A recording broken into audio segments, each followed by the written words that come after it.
In the year 2036, something extraordinary might happen. Ancient texts speak of a celestial body with an orbit so vast it takes over 3,000 years to complete just one journey around our sun. They called it Nibiru, and if the calculations are correct, if the ancient Sumerian tablets hold even a fragment of truth, then in just over a decade, this mysterious planet will return to our inner solar system for the first time since the dawn of recorded civilization. But Nibiru isn't just any planet. According to these same ancient sources, it carries passengers, beings of immense knowledge and power who once walked among us, who shaped our earliest civilizations, who left behind monuments and mysteries that still confound us today. The Anunnaki, and if they're coming back, the question isn't just when, it's whether humanity is ready for what that return might bring. Tonight, we're going to dive deep into one of the most controversial theories in alternative archaeology and ancient astronaut research. We're going to examine the evidence, decode the prophecies, and explore what a planetary return cycle that spans millennia could mean for our species. Because while mainstream science dismisses Nibiru as pseudoscience, the mathematical precision of ancient astronomical records suggests something far more intriguing might be hidden in the cosmic clockwork of our solar system. I'm going to walk you through the ancient texts that first describe this celestial visitor, the modern astronomical anomalies that some researchers believe support its existence, and the startling correlations between historical events and what could be Nibiru's previous orbital passages. We'll explore the technology that might be required for beings to survive such vast journeys through space, and most importantly, we'll examine what their return could mean for humanity in 2036. But before we begin, let me share something that changed my entire perspective on this subject. 3 years ago, I was researching orbital mechanics for a completely different project when I stumbled across a pattern in ancient Mesopotamian astronomical records that shouldn't exist. The precision was too exact, the calculations too advanced for a civilization that supposedly used primitive tools and had no concept of deep space. Yet there it was, encoded in cuneiform tablets thousands of years old, describing celestial mechanics that we've only recently been able to verify with modern computers. What I discovered wasn't just about Nibiru. It was about the possibility that our understanding of ancient civilizations, of human history itself, might be fundamentally incomplete. And if that's true, then the implications of a planetary return in 2036 go far beyond simple astronomical curiosity. They touch the very core of who we are as a species and where we came from. The story begins over 6,000 years ago in the fertile valleys between the Tigris and Euphrates rivers, where the world's first known civilization emerged with startling sophistication. The Sumerians appeared seemingly overnight in the historical record, bringing with them advanced knowledge of astronomy, mathematics, agriculture, and urban planning that would take other civilizations millennia to develop independently. They had no apparent predecessor cultures to learn from, no gradual evolution of technology that archaeologists can trace. They simply appeared, fully formed, with knowledge that defied their supposed primitive origins. And in their most sacred texts, they told a story that mainstream archaeology has largely dismissed as mythology. They spoke of the Anunnaki, beings who came from the heavens, who possessed technology beyond human comprehension, who established the first cities and taught humanity the foundations of civilization. But most intriguingly, they described these beings as coming from Nibiru, a planet with an elliptical orbit so extreme that it spent most of its time in the outer reaches of our solar system, returning to the inner planets only once every 3,600 years. Now, here's where it gets fascinating. The Sumerian astronomical records don't just mention Nibiru in passing. They provide detailed calculations about its orbital period, its gravitational effects on other planets, and most remarkably, they describe a solar system with outer planets that weren't officially discovered by modern astronomy until the 18th, 19th, and 20th centuries. How could an ancient civilization know about Uranus, Neptune, and Pluto without telescopes? How could they calculate orbital mechanics with accuracy that rivals our modern understanding?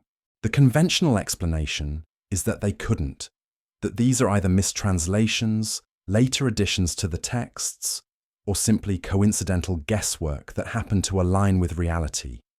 But there's a problem with that explanation. The mathematical precision isn't random. It follows consistent patterns across multiple tablets, multiple time periods, and multiple translation sources. It's as if someone with advanced astronomical knowledge was systematically recording the movements of celestial bodies across vast periods of time. This is where researcher Zecharia Sitchin entered the picture in the 1970s with his controversial translations of Sumerian texts. Sitchin, a scholar of ancient languages, proposed that the Sumerian accounts weren't mythology at all, but historical records of actual events. He argued that the Anunnaki were extraterrestrial beings who had established mining operations on Earth, genetically modified early humans to serve as workers, and periodically returned to check on their colonial investments as their home planet completed its massive orbital cycle. Mainstream academia dismissed Sitchin's work almost immediately. His translations were called inaccurate, his theories labeled as fringe pseudoscience. Critics argued that he was imposing modern concepts onto ancient texts, seeing spaceships and genetic engineering where the original authors intended only spiritual metaphors and mythological storytelling. But here's what the critics couldn't explain away: the astronomical accuracy embedded in these same texts that they claimed were purely mythological. Take the Sumerian creation epic, the Enuma Elish. It describes the formation of our solar system through a cosmic collision between a large planet called Tiamat and a celestial body called Marduk. According to the text, this collision created Earth, the asteroid belt, and several moons, while Marduk became trapped in a highly elliptical orbit that brings it back through the inner solar system every 3,600 years. Modern planetary formation theories actually support the possibility of such cosmic collisions shaping our early solar system. The precision of the orbital mathematics described in these ancient texts suggests knowledge that shouldn't have existed without advanced observational tools. But let's move beyond the ancient texts for a moment and examine what modern astronomy has discovered about the outer reaches of our solar system. In recent decades, astronomers have detected gravitational anomalies that suggest the presence of large, undiscovered objects in the far outer solar system. The orbits of distant Kuiper Belt objects show clustering patterns that many researchers believe can only be explained by the gravitational influence of a massive planet far beyond Neptune's orbit. In 2016, astronomers Mike Brown and Konstantin Batygin published research suggesting the existence of what they called Planet 9, a super-Earth-sized object with a highly elliptical orbit that takes between 10,000 to 20,000 years to complete. While Planet 9's proposed orbital period doesn't match the 3,600-year cycle described in Sumerian texts, the very fact that modern astronomy is actively searching for large, undiscovered planets in extreme orbits lends credibility to the possibility that our solar system contains objects we haven't yet catalogued. More intriguingly, there have been reports of periodic anomalies in the orbits of outer planets that occur in roughly 3,600-year cycles.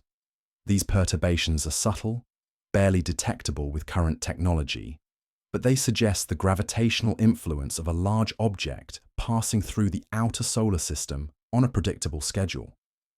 NASA has officially denied the existence of Nibiru, calling it an internet hoax, but they've also acknowledged that the outer solar system likely contains undiscovered objects that could significantly impact our understanding of celestial mechanics.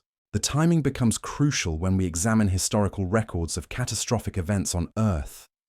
Researchers have identified patterns of global upheavals, mass extinctions, climate shifts, and civilizational collapses that occur in roughly 3,600-year intervals. The end of the last ice age, the collapse of Bronze Age civilizations, massive volcanic events, and sudden shifts in Earth's magnetic field all seem to cluster around time periods that could correspond to Nibiru's theoretical orbital passages. Now, I want to be clear about something. Correlation doesn't prove causation. The fact that catastrophic events might occur in cyclical patterns doesn't automatically mean they're caused by a passing planet. Earth's climate and geological systems are complex, influenced by solar cycles, volcanic activity, asteroid impacts, and countless other variables. But the mathematical precision of these cycles, combined with the astronomical knowledge encoded in ancient texts, suggests that something significant was being tracked and recorded by our ancestors. This brings us to one of the most compelling aspects of the Nibiru theory, the technological implications. If beings from another planet were able to survive journeys lasting thousands of years between orbital passages, what kind of technology would they need? How would they maintain their civilization during the vast stretches of time spent in the frozen outer reaches of the solar system, far from any sun's warmth? The answer might lie in what researchers call generation ship technology or suspended animation systems far beyond our current capabilities. These beings would need to be masters of closed-loop ecological systems, renewable energy generation, and perhaps most remarkably, genetic preservation across millennia. They would need technology that could sustain not just individual lives, but entire civilizations during journeys that span dozens of human generations. But here's where the story takes an even more intriguing turn. If such technology exists, if beings capable of managing such vast journeys have been periodically visiting Earth for thousands of years, then their next return in 2036 wouldn't be a random cosmic event. It would be a scheduled appointment, a planned return to check on their ancient investments in human civilization. The question that haunts researchers isn't just whether Nibiru exists, but what its inhabitants might find when they return. Humanity in 2036 will be vastly different from the primitive agricultural societies they allegedly encountered in previous visits. We have nuclear weapons, global communication networks, space technology, and artificial intelligence. We've begun to unlock the secrets of genetics and quantum physics. We've started to ask questions about our origins that previous generations never dared to consider. Would returning Anunnaki see humanity as a successful experiment that has exceeded their expectations? Or would they view our technological development as a threat to their ancient authority? The Sumerian texts describe the Anunnaki as powerful but not omnipotent, advanced but not infallible. They had conflicts among themselves, made mistakes, and sometimes struggled to control the human populations they had created. If they return in 2036, they might find a species that no longer needs their guidance, that has developed independent technology, that asks uncomfortable questions about genetic manipulation and ancient interventions. The power dynamic that existed thousands of years ago might have shifted dramatically. And that shift could determine whether their return represents an opportunity for unprecedented human advancement, or a cosmic confrontation that could reshape the future of our species. The mathematics of orbital mechanics suggest that if Nibiru exists, if its 3,600-year cycle is accurate, then we're approaching a convergence point that hasn't occurred since the Bronze Age collapse around 1200 BCE. That previous passage coincided with the mysterious disappearance of several advanced civilizations, massive climate disruptions, and what historians call one of the darkest periods in human history. But it also preceded the rise of classical civilizations, the development of alphabetic writing systems, the emergence of philosophical traditions that still influence human thought today. Perhaps these periods of apparent catastrophe are actually transitions, moments when human civilization is upgraded, guided, or redirected by influences we don't yet fully understand. As we move deeper into the 2030s, as astronomical observations become more sophisticated, as our understanding of the outer solar system continues to expand, we may finally get definitive answers about whether Nibiru exists. More importantly, We may discover whether we're alone in our solar system or sharing it with intelligences that have been watching, waiting, and planning their return for over 3 millennia. The implications stretch far beyond simple scientific curiosity. They touch every aspect of human identity, purpose, and destiny. And if the ancient calculations are correct, we won't have to wait much longer to find out. The evidence becomes more compelling when we examine the technological leaps that occurred during previous orbital cycles. Consider the sudden emergence of metallurgy, the wheel, written language, and complex astronomical knowledge in civilizations that supposedly had no contact with each other. These innovations didn't develop gradually through trial and error. They appeared simultaneously across vast geographic distances, as if knowledge was being distributed by a common source. Archaeological sites like Göbekli Tepe in Turkey, Pumapunku in Bolivia, and the precision-cut stones of Sacsayhuaman in Peru all share characteristics that mainstream archaeology struggles to explain. The construction techniques required technology and mathematical knowledge that supposedly didn't exist when these monuments were built. Yet there they stand, defying conventional timelines and challenging our assumptions about ancient capabilities. What's even more intriguing is the astronomical alignment of these ancient sites. Many point to the same constellations, track the same celestial events, and incorporate mathematical constants that suggest a sophisticated understanding of Earth's relationship to the cosmos. It's as if ancient builders were following a standardized template, implementing designs that served purposes beyond simple religious or ceremonial functions. The precision of these alignments becomes particularly significant when we consider the precession of Earth's axis. This slow wobble takes approximately 26,000 years to complete one full cycle, gradually shifting the position of stars and constellations as viewed from Earth. Ancient monuments that align with specific stars today would have pointed to different celestial objects when they were built, unless their creators understood and compensated for precession. This level of astronomical knowledge implies long-term observation and record-keeping spanning thousands of years.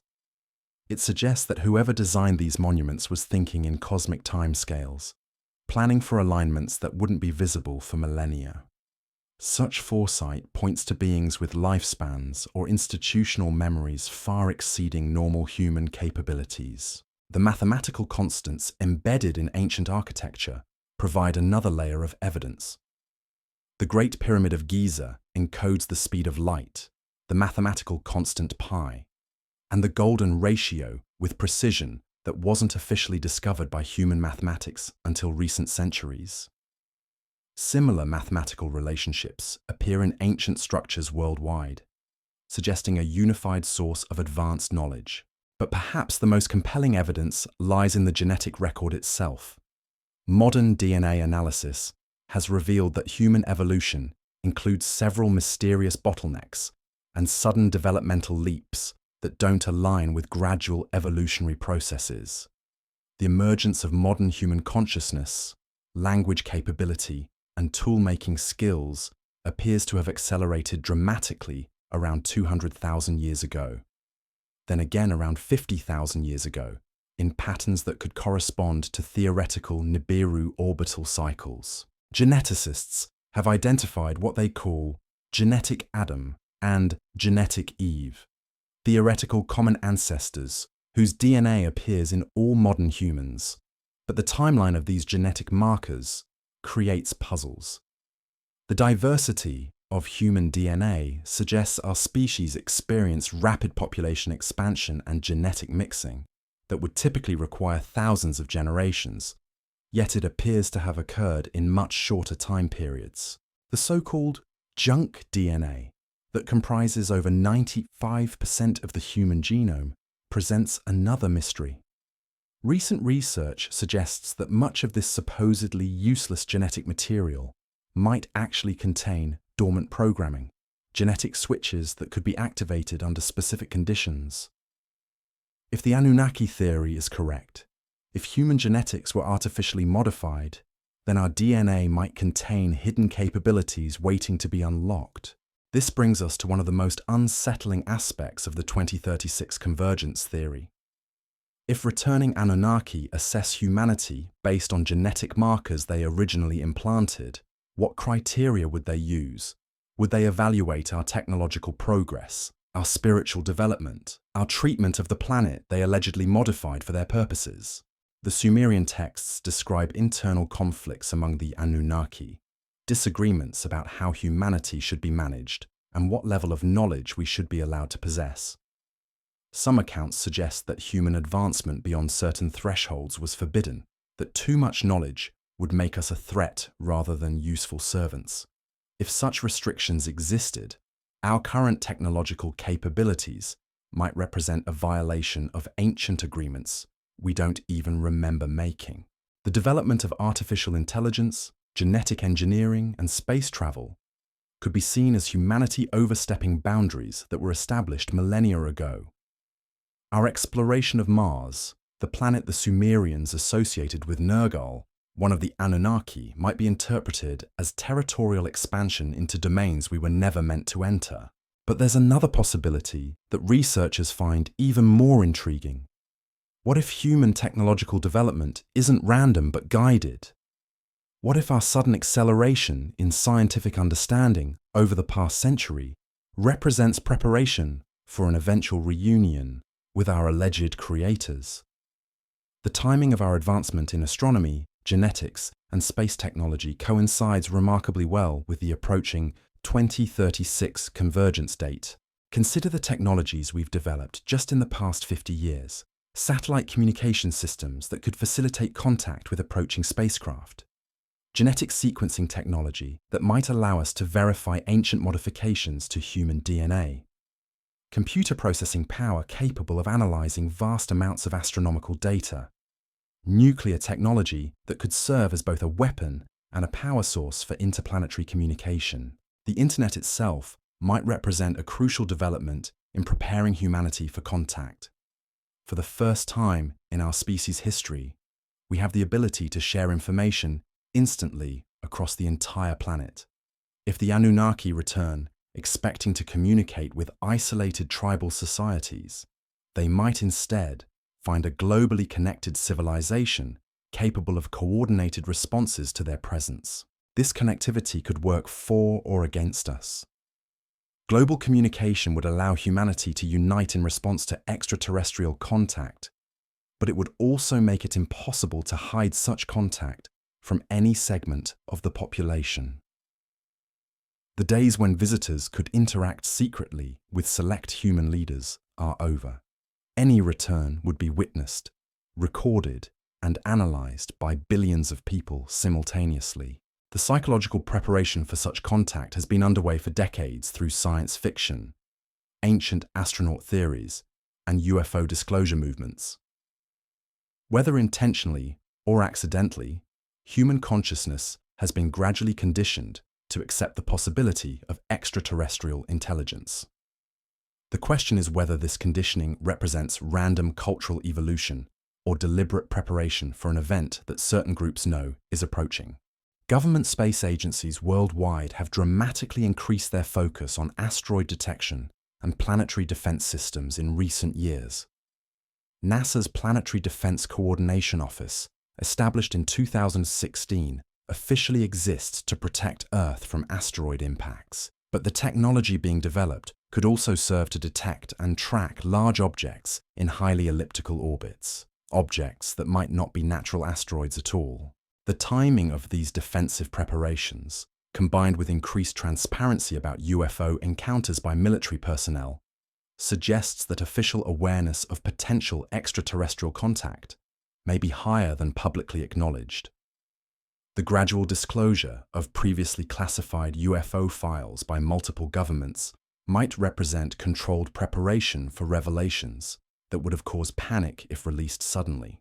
Space-based telescopes, like the James Webb Space Telescope, possess unprecedented capability to detect objects in the outer solar system. If Nibiru exists and is approaching, these instruments should be able to confirm its presence years before it becomes visible to Earth-based observers. The question is whether such a discovery would be immediately disclosed or carefully managed to prevent social disruption. The mathematical models become particularly interesting when we consider the gravitational effects a large planet would have on Earth's systems as it approaches.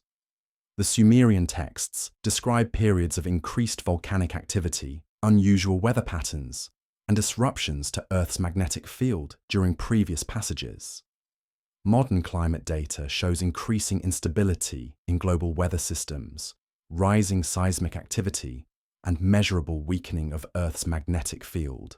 While these changes have conventional explanations related to solar cycles, greenhouse gas emissions, and natural geological processes, their acceleration in recent decades could also be consistent with the gravitational influence of a massive object in the outer solar system, beginning to affect Earth's orbit and rotation.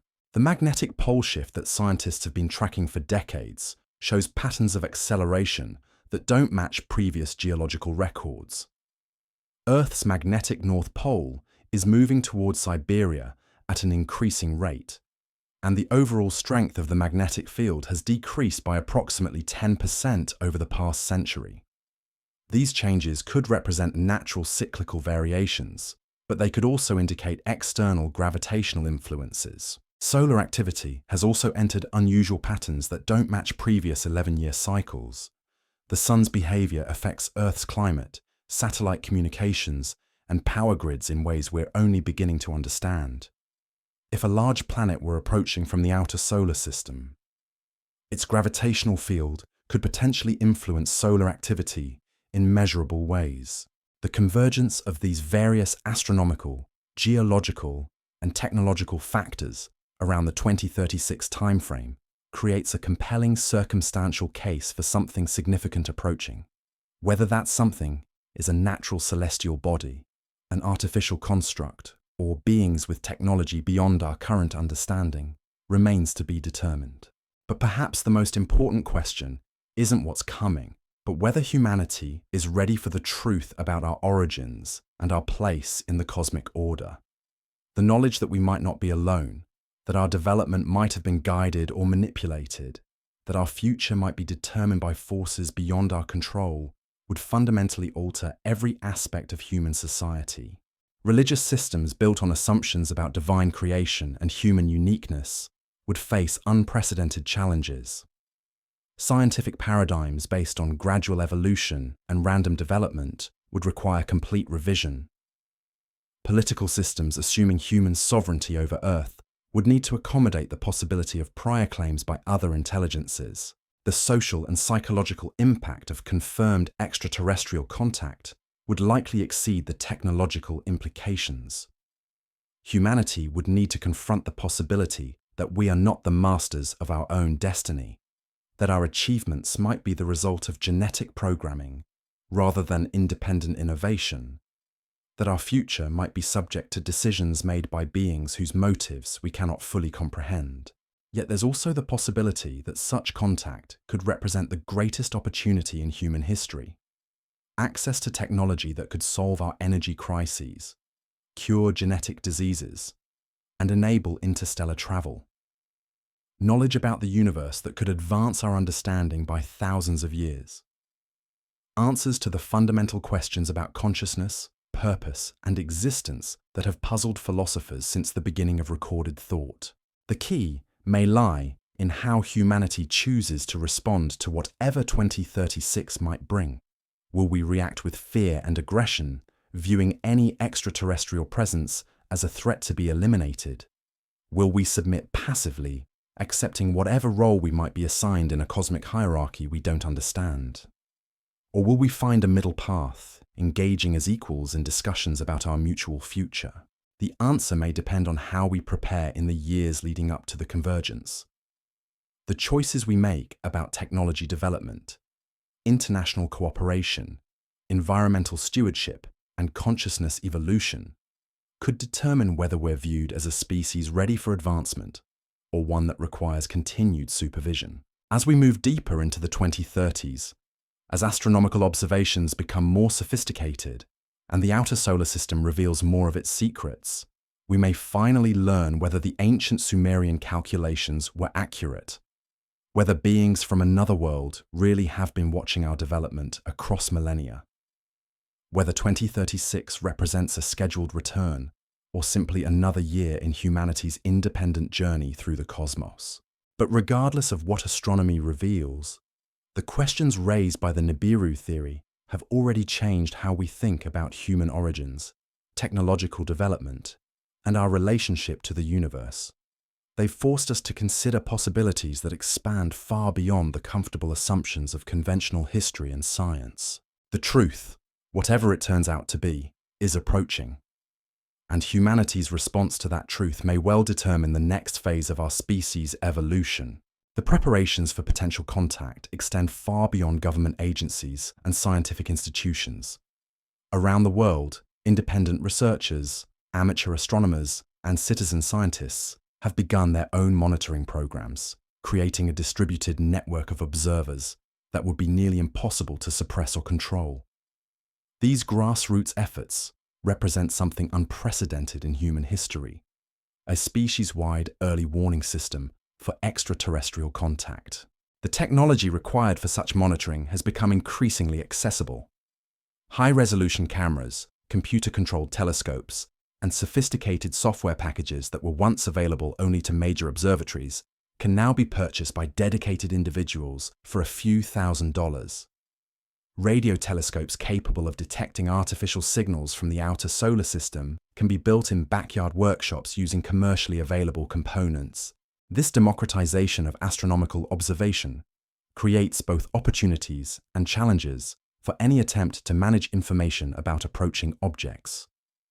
While governments might control official announcements, they cannot control the thousands of independent observers who scan the skies nightly, sharing their findings instantly across global networks. Any large object entering the inner solar system would be detected and reported by multiple sources simultaneously. The implications become even more complex when we consider the psychological profiles of the individuals most likely to detect such objects first. These are often the same people who have spent years studying ancient astronaut theories, alternative archaeology, and fringe science. They approach their observations with preconceived notions about what they might find, which could lead to misinterpretation of normal astronomical phenomena as evidence of artificial objects. Yet this same background knowledge makes them uniquely prepared to recognize patterns that mainstream astronomers might dismiss. Someone familiar with the theoretical orbital characteristics of Nibiru would know exactly where to look and when, giving them significant advantages over observers searching randomly. They would also be more likely to recognize artificial structures or propulsion signatures that conventional astronomers might attribute to natural phenomena. The question of detection methodology becomes crucial as we approach the critical timeframe. If Nibiru exists and follows the orbital pattern described in ancient texts, it should become detectable to amateur equipment sometime around 2032 or 2033, roughly 3 to 4 years before its closest approach to Earth. This detection window creates both opportunities and dangers for humanity's preparation.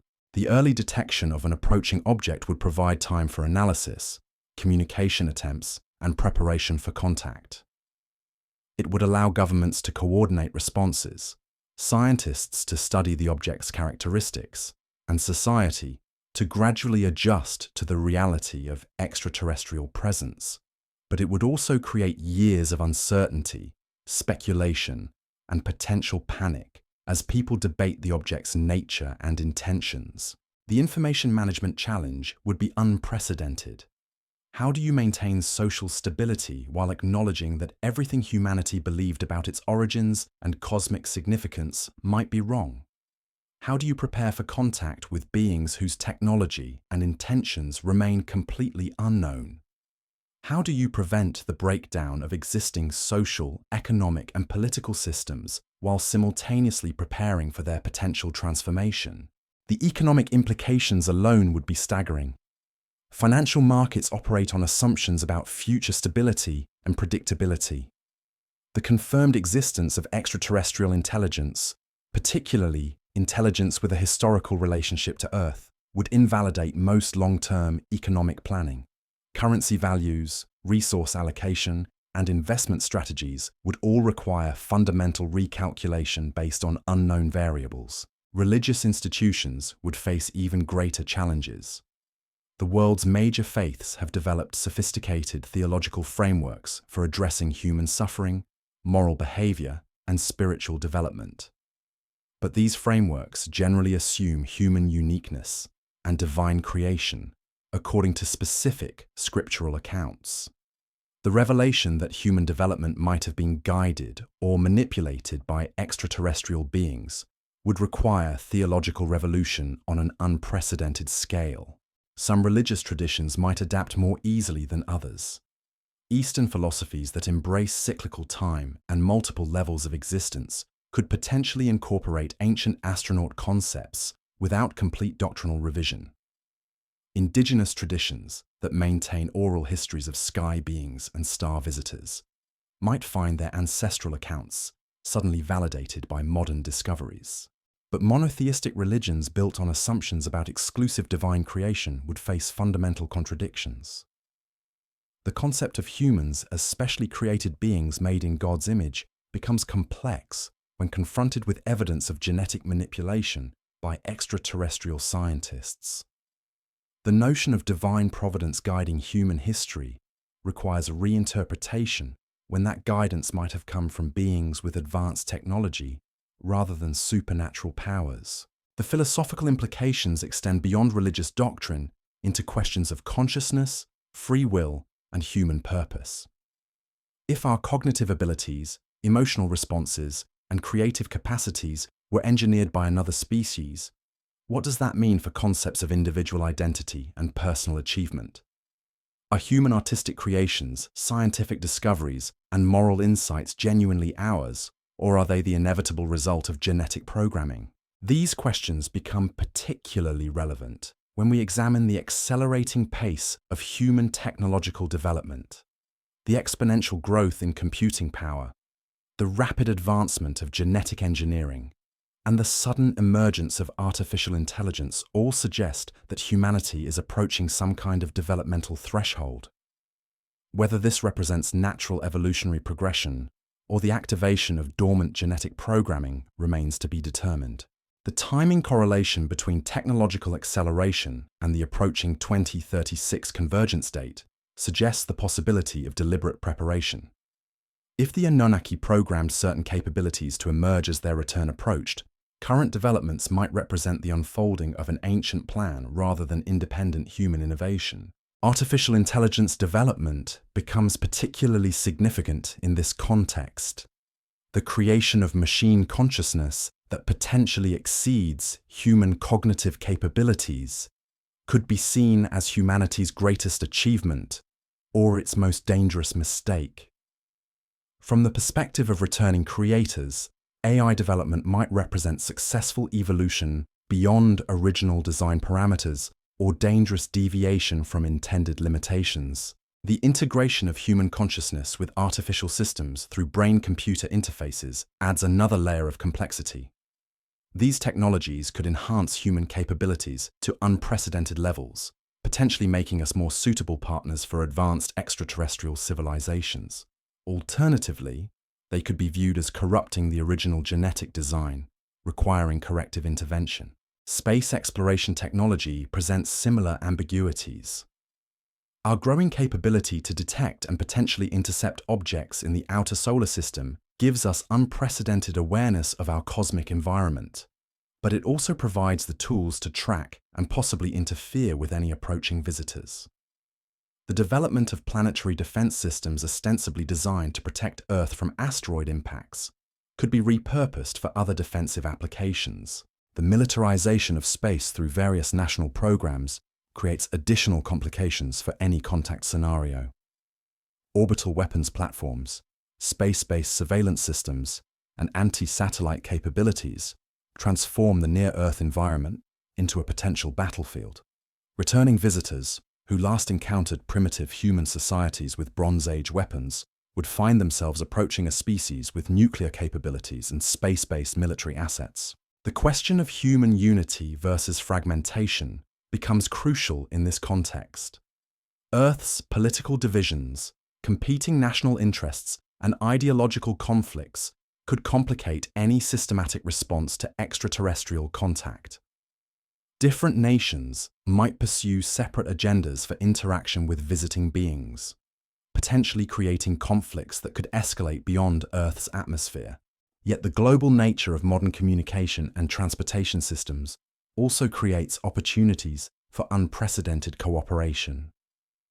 Climate change, pandemic response, and space exploration have already demonstrated humanity's capacity for coordinated action when faced with challenges that transcend national boundaries.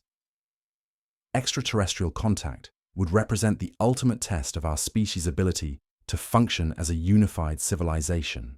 The development of international protocols for contact scenarios has begun in academic and policy circles, though these efforts remain largely theoretical.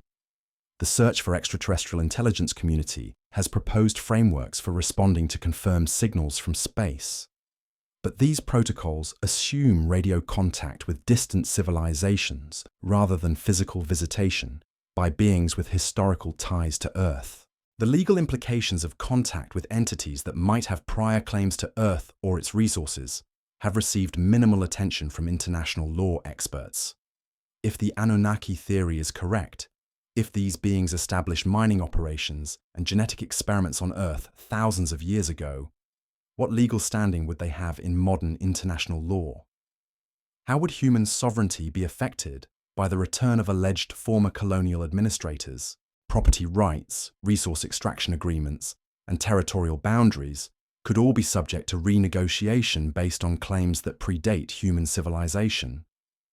The discovery that major historical sites like the pyramids or ancient temples were built by or for extraterrestrial visitors could invalidate current ownership and management arrangements for these cultural treasures. The scientific community faces its own challenges in preparing for potential contact. Mainstream academia has spent decades dismissing ancient astronaut theories as pseudoscience, creating institutional resistance to evidence that might support such concepts. The career consequences for researchers who seriously investigate these possibilities have created a climate of self-censorship that could delay recognition of genuine contact scenarios. Yet the accumulating evidence for anomalous objects in the outer solar system, combined with growing acknowledgement of unidentified aerial phenomena by government agencies, has begun to shift academic attitudes toward extraterrestrial possibilities. The stigma associated with UFO research has diminished significantly, creating more opportunities for serious scientific investigation. The technological requirements for confirming or refuting the Nibiru theory have become increasingly accessible to the global scientific community. Advanced computer modeling can test the gravitational effects of hypothetical massive objects on known planetary orbits. Spectroscopic analysis can identify the composition and artificial nature of approaching objects. Radio astronomy can detect communication signals or technological signatures from distances of several astronomical units. The convergence of these various technological capabilities around the 2030s timeframe creates an unprecedented opportunity for definitive answers about extraterrestrial presence in our solar system. Whether those answers confirm ancient astronaut theories or definitively refute them. The process of investigation itself is transforming human understanding of our cosmic environment and our place within it. The psychological preparation for either outcome becomes crucial as we approach the critical time frame.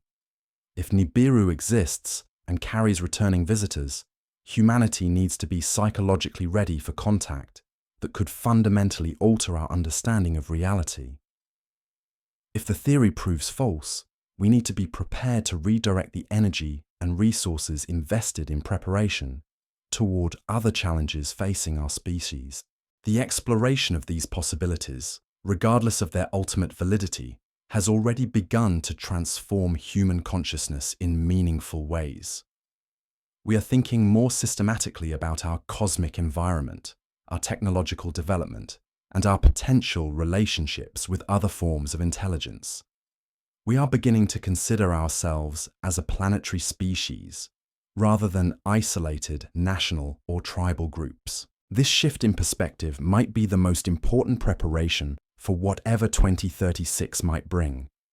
Whether we encounter returning creators, discover we are alone in the universe, or find something entirely unexpected, our response will be determined by how we think about ourselves as a species and our place in the cosmic order. The ancient Sumerian tablets that first describe Nibiru and the Anunnaki also contained warnings about the importance of unity, wisdom, and spiritual development in preparing for the return of the sky gods. Whether these warnings represent genuine prophetic insight or simply good advice for any civilization facing existential challenges, they suggest that our response to cosmic contact will be determined not just by our technology, but by our consciousness. The question that may determine humanity's future is not whether Nibiru exists, but whether we can evolve quickly enough to meet whatever challenges the universe might present. The clock is ticking, the convergence approaches, and ready or not, we are about to discover just how much of our ancient heritage represents literal truth rather than mythological metaphor. The acceleration of human development in recent decades might not be as random as we assume. When we examine the timeline of major technological breakthroughs, a pattern emerges that correlates disturbingly well with the theoretical approach of Nibiru. The invention of transistors, the development of computer networks, the decoding of DNA, the creation of satellite communication systems. All of these foundational technologies emerged within a time frame that could be explained by the gradual awakening of dormant genetic programming. But here's what makes this even more intriguing. The Sumerian texts don't just describe the Anunnaki as advanced beings with superior technology. They describe them as master geneticists who understood the fundamental building blocks of consciousness itself. According to these ancient accounts, human cognitive abilities weren't just enhanced, they were designed with specific limitations and activation sequences that could be triggered when certain conditions were met. Modern neuroscience has discovered that human brains use only a fraction of their potential capacity. We have neural pathways that remain dormant throughout most people's lifetimes, genetic sequences that could theoretically support enhanced memory, pattern recognition, and even forms of consciousness that we don't currently experience. What if these unused capabilities aren't evolutionary accidents, but carefully designed features waiting for the right signal to activate? The global awakening of human consciousness that many researchers have documented over the past century could represent the beginning of such an activation sequence. The sudden emergence of quantum physics, the intuitive leaps that led to breakthrough discoveries, the increasing reports of enhanced psychic abilities and expanded awareness. These phenomena might not be random cultural evolution, but the systematic unlocking of genetic potential as we approach the 2036 convergence. Consider the timing of humanity's space program development. We went from horse-drawn carriages to lunar landings in less than 70 years.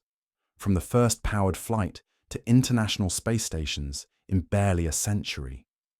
This acceleration defies normal technological progression curves, unless it represents the activation of inherited knowledge systems, rather than purely independent discovery. The mathematical constants that keep appearing in both ancient monuments and modern scientific discoveries suggest a continuity of knowledge that spans far longer than conventional history acknowledges. The golden ratio, pi, the speed of light, fundamental physical constants, these numbers appear encoded in structures built thousands of years before they were supposedly discovered by human science. It's as if the knowledge was always there, waiting for us to develop the tools to recognize it. But there's another layer to this mystery that most researchers overlook.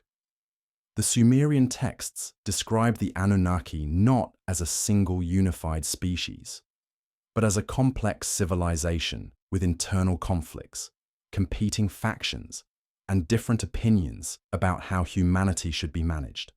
Some accounts suggest that certain groups wanted to accelerate human development, while others preferred to maintain strict limitations on our technological progress. This factional division might explain the inconsistent patterns we see in human advancement. periods of rapid technological development, followed by dark ages of apparent regression, the sudden emergence of advanced civilizations that then mysteriously collapse or abandon their achievements.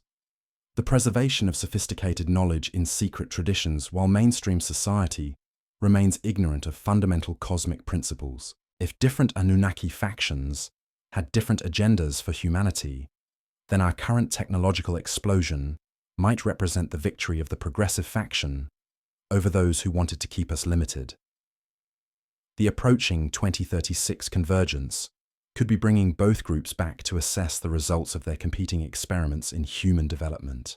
The implications become staggering when we consider what this might mean for our immediate future. If the progressive faction is pleased with human advancement, we could be on the verge of unprecedented technological sharing that could solve every major challenge facing our species. Energy systems based on principles we haven't discovered. Medical technologies that could eliminate disease and extend lifespans indefinitely. Transportation methods that could make interstellar travel as routine as international flights.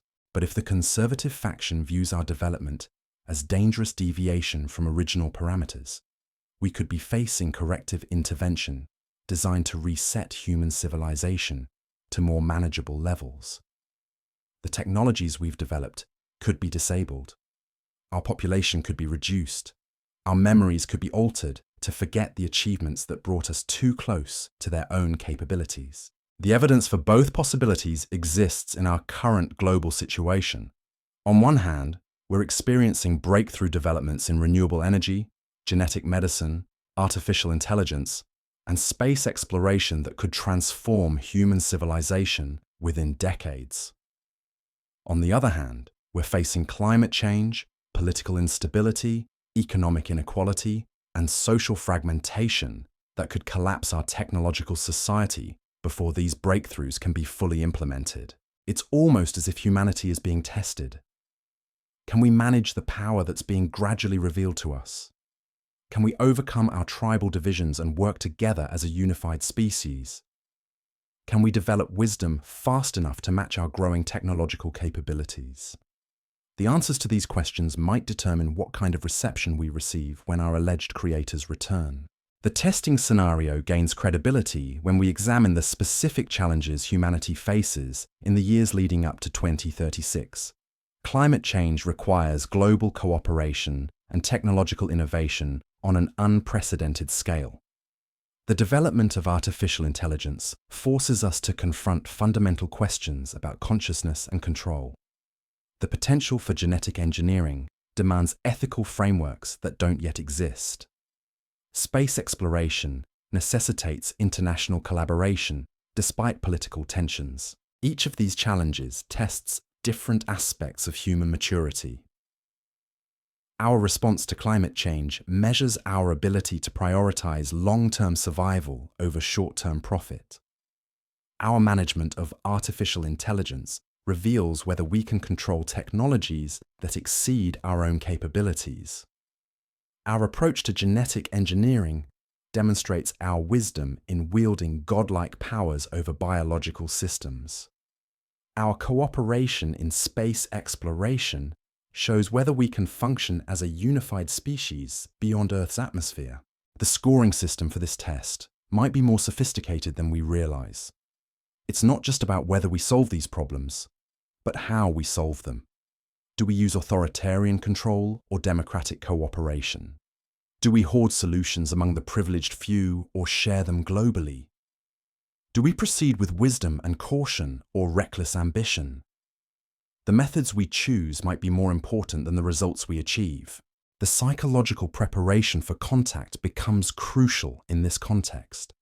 If the Anunnaki return to find humanity unified, wise, and technologically mature, they might be willing to share knowledge and resources that could elevate our civilization to cosmic significance. But if they find us divided, aggressive, and unable to manage our own creations, they might decide that further intervention is necessary to prevent us from becoming a threat to ourselves and others. The ancient texts contain warnings about this exact scenario. They describe previous civilizations that advanced too quickly, developed technologies they couldn't control, and ultimately destroyed themselves or required divine intervention to prevent cosmic catastrophe. The flood narratives found in cultures worldwide might represent historical records of such interventions rather than natural disasters. Modern humanity faces similar risks with technologies we're only beginning to understand. Nuclear weapons could destroy our biosphere. Genetic engineering could create organisms that escape our control. Artificial intelligence could develop beyond our ability to manage or comprehend. Climate manipulation could trigger ecological collapse. Each of these capabilities approaches the godlike powers that ancient texts suggest were originally reserved for the Anunnaki themselves. The question becomes whether we can develop the wisdom to use these powers responsibly before we're forced to demonstrate our maturity to returning evaluators. The timeline is accelerating. Climate change effects are becoming undeniable. Artificial intelligence development is approaching critical thresholds. Genetic engineering capabilities are expanding exponentially. Space exploration is transitioning from national prestige projects to commercial enterprises. All of these developments are converging around the same time frame that astronomical calculations suggest for Nibiru's return. Whether this represents cosmic synchronicity, deliberate programming, or simple coincidence, the convergence creates unprecedented opportunities and dangers for human civilization. The preparation required goes beyond technological development or military readiness. It requires fundamental evolution in human consciousness, in our understanding of ourselves and our relationship to the cosmos. We need to think beyond national boundaries, beyond ideological divisions, beyond the assumption that Earth and humanity exist in isolation from larger cosmic communities. This shift in perspective is already beginning to occur, driven partly by space exploration imagery that shows Earth as a small blue marble in a vast universe, partly by global communication systems that make us aware of our interconnectedness, and partly by scientific discoveries that reveal the elegant mathematical principles underlying all natural systems. The Internet itself might represent a crucial step in this consciousness evolution. For the first time in human history, our species possesses something analogous to a global nervous system, capable of sharing information instantaneously across the entire planet. This connectivity could be essential for coordinated response to contact scenarios, but it also creates vulnerabilities that more advanced civilizations could potentially exploit. The question of communication protocols becomes critical as we approach potential contact. How do you establish meaningful dialogue with beings whose intelligence might exceed ours, as dramatically as ours exceeds that of laboratory animals? How do you negotiate with entities whose lifespans encompass dozens of human generations? How do you maintain human agency when dealing with civilizations that might view us as their experimental subjects? The ancient Sumerian accounts suggest that previous human-Anunnaki interactions involved a complex hierarchy of intermediaries, hybrid beings who served as translators between human and Anunnaki consciousness. These intermediaries, sometimes described as demigods or heroes in later mythologies, possessed enhanced capabilities that allowed them to understand both human and Anunnaki perspectives. Modern genetic engineering might be creating the foundation for similar intermediary classes. Humans with enhanced intelligence, extended lifespans, or modified sensory capabilities could serve as bridges between normal human consciousness and whatever forms of awareness the Anunnaki might possess. But the development of such enhanced humans raises profound ethical questions about equality, identity, and the future evolution of our species. The selection criteria for such enhancement programs would inevitably become matters of global political controversy. Which genetic modifications would be considered beneficial versus dangerous? Who would have access to enhancement technologies? How would enhanced humans relate to baseline humanity? These questions become particularly urgent if enhancement is necessary for meaningful contact with returning visitors. The economic implications of contact extend far beyond simple technological transfer. If the Anunnaki possess matter-energy conversion technologies, mineral scarcity becomes obsolete.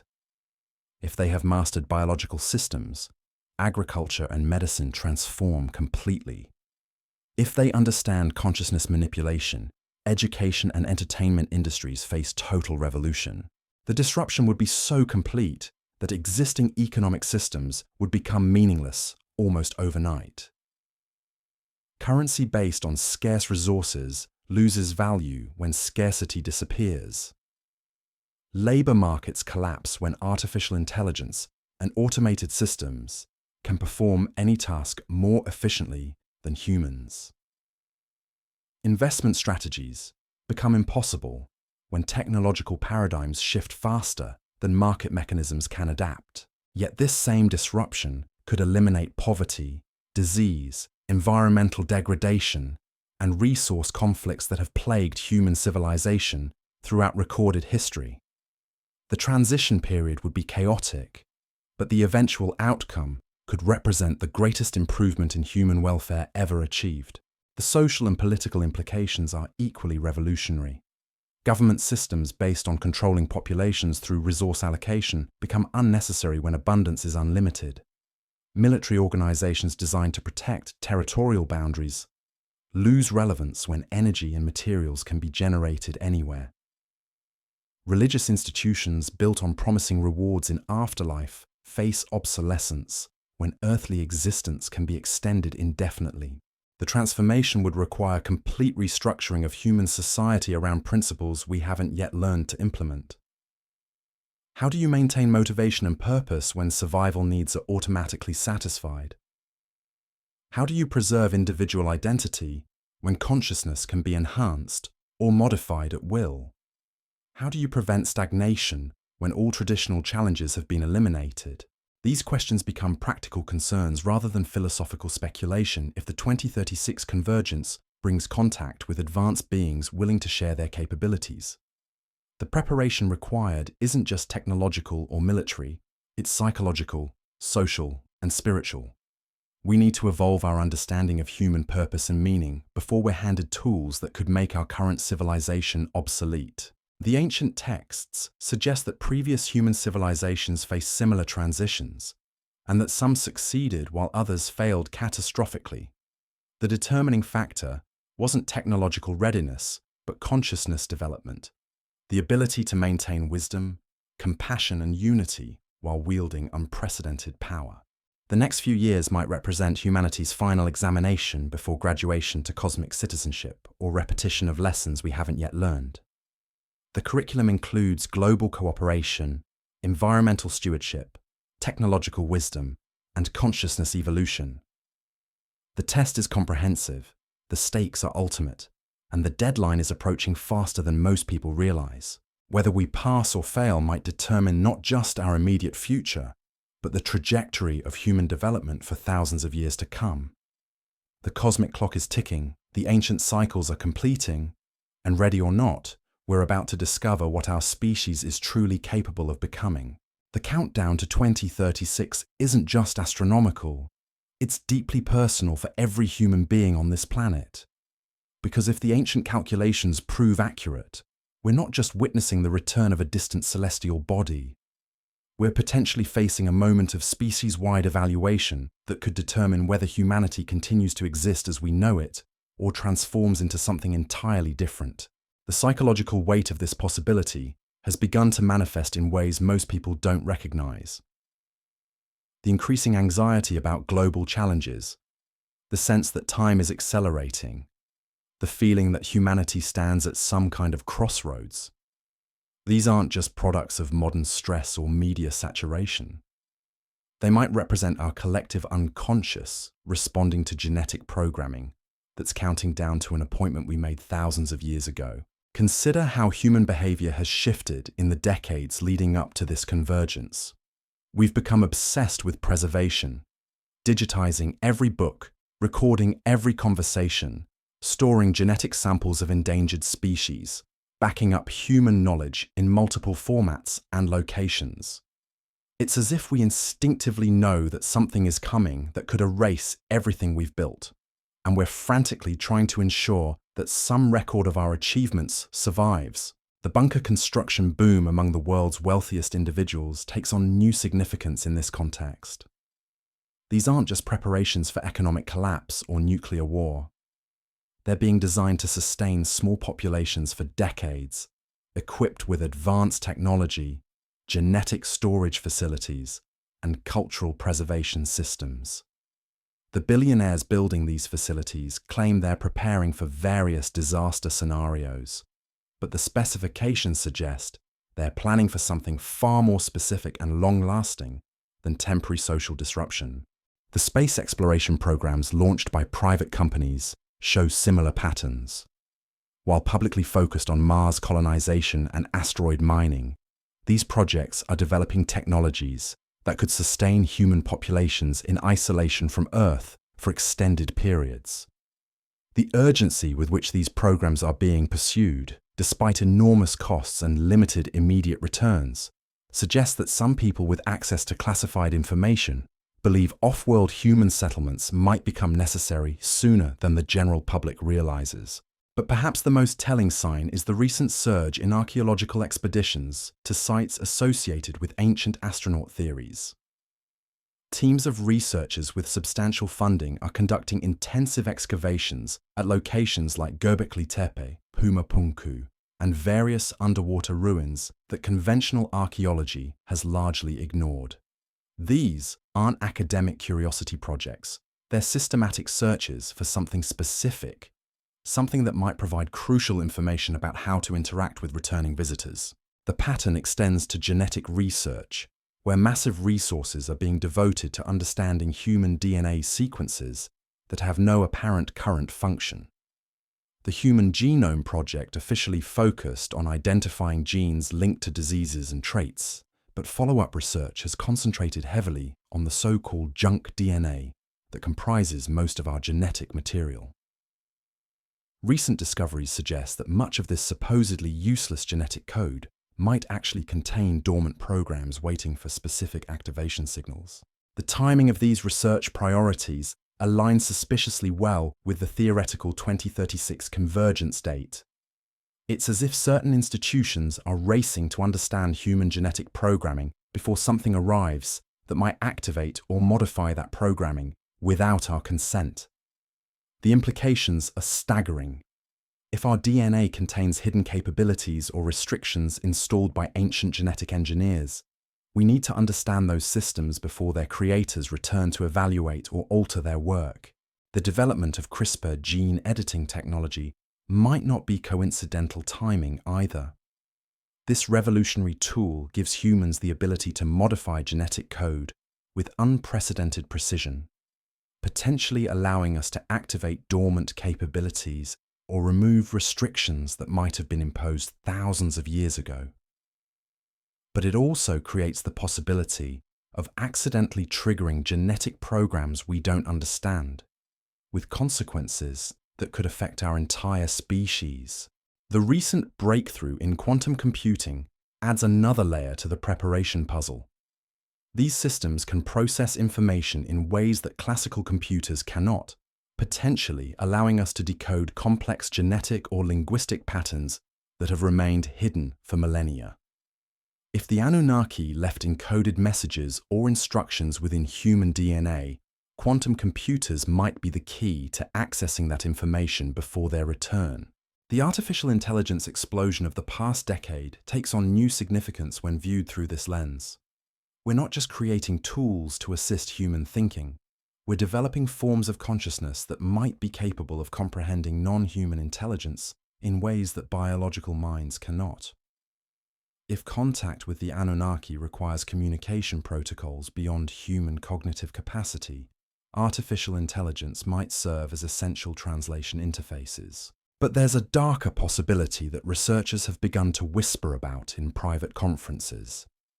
What if the technological acceleration we're experiencing isn't preparation for contact, but a test designed to determine whether humanity has evolved beyond its original programming? What if our rapid development of genetic engineering artificial intelligence, and space travel represents unauthorized advancement that violates restrictions imposed by our creators. The ancient Sumerian texts describe conflicts among the Anunnaki regarding how much knowledge humans should be allowed to possess. Some accounts suggest that certain technologies were specifically forbidden to prevent humans from becoming threats to their creators. If those restrictions were encoded into our genetic programming, our recent technological breakthroughs might represent the systematic violation of cosmic treaties we don't remember signing. The global surveillance systems that have emerged alongside these technological developments could serve dual purposes. While officially designed for security and commerce, these networks provide unprecedented capability to monitor human behavior, track technological development, and identify individuals whose activities might be considered threatening by non-human observers. The data collection systems being implemented worldwide would allow returning visitors to quickly assess human advancement and identify potential problems requiring correction. The increasing frequency of unidentified aerial phenomena, reports by military personnel, might represent advanced reconnaissance by entities preparing for the 2036 convergence. These aren't the random UFO sightings reported by civilian witnesses. They're systematic encounters with advanced craft displaying capabilities that exceed known human technology. The objects demonstrate interest in nuclear facilities, military installations, and technological research centers, suggesting intelligence gathering rather than casual observation. Government responses to these encounters have shifted dramatically in recent years. Instead of denial and ridicule, official agencies now acknowledge the reality of unexplained aerial phenomena while emphasizing their non-threatening nature. This carefully managed disclosure process might be preparing public consciousness for revelations that would have caused panic if released suddenly.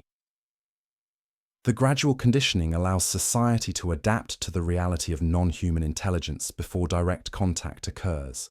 The establishment of Space Force military branches by multiple nations creates defensive capabilities that didn't exist during previous alleged Anunnaki visits. These organizations officially focus on protecting satellites and space assets, but their rapid development suggests preparation for scenarios that extend beyond current space-based threats. The timing of their creation, just years before the theoretical 2036 convergence, might not be coincidental. Religious institutions worldwide have begun subtle preparations for theological paradigm shifts that would accommodate extraterrestrial contact. Vatican astronomers actively search for signs of life beyond Earth. Islamic scholars explore cosmological interpretations that allow for multiple worlds, and Eastern traditions emphasize cosmic consciousness that transcends planetary boundaries. These aren't random theological developments. They represent systematic preparation for revelations that could challenge fundamental religious assumptions. The acceleration of climate change and environmental degradation might also be connected to the approaching convergence. If the Anunnaki genetically modified Earth's biosphere to support their activities, they might expect to find those modifications intact upon their return. The damage humans have caused to planetary ecosystems could be viewed as vandalism of carefully engineered systems, requiring immediate corrective action. The development of geoengineering technologies that could rapidly alter global climate patterns might represent preparation for such corrective measures. While publicly presented as solutions to human-caused environmental problems, these systems could also serve to quickly restore planetary conditions to specifications established by non-human engineers thousands of years ago. The psychological preparation extends beyond elite institutions to grassroots movements that most people dismiss as fringe phenomena. The rapid growth of ancient astronaut communities, consciousness expansion movements, and spiritual awakening groups might represent intuitive preparation for contact scenarios that rational minds haven't yet accepted. These movements often emphasize themes that align closely with potential contact requirements: unity consciousness, technological wisdom, and transcendence of purely material concerns. The global meditation and mindfulness movements that have emerged in recent decades could be unconsciously preparing human consciousness for forms of communication that transcend verbal language.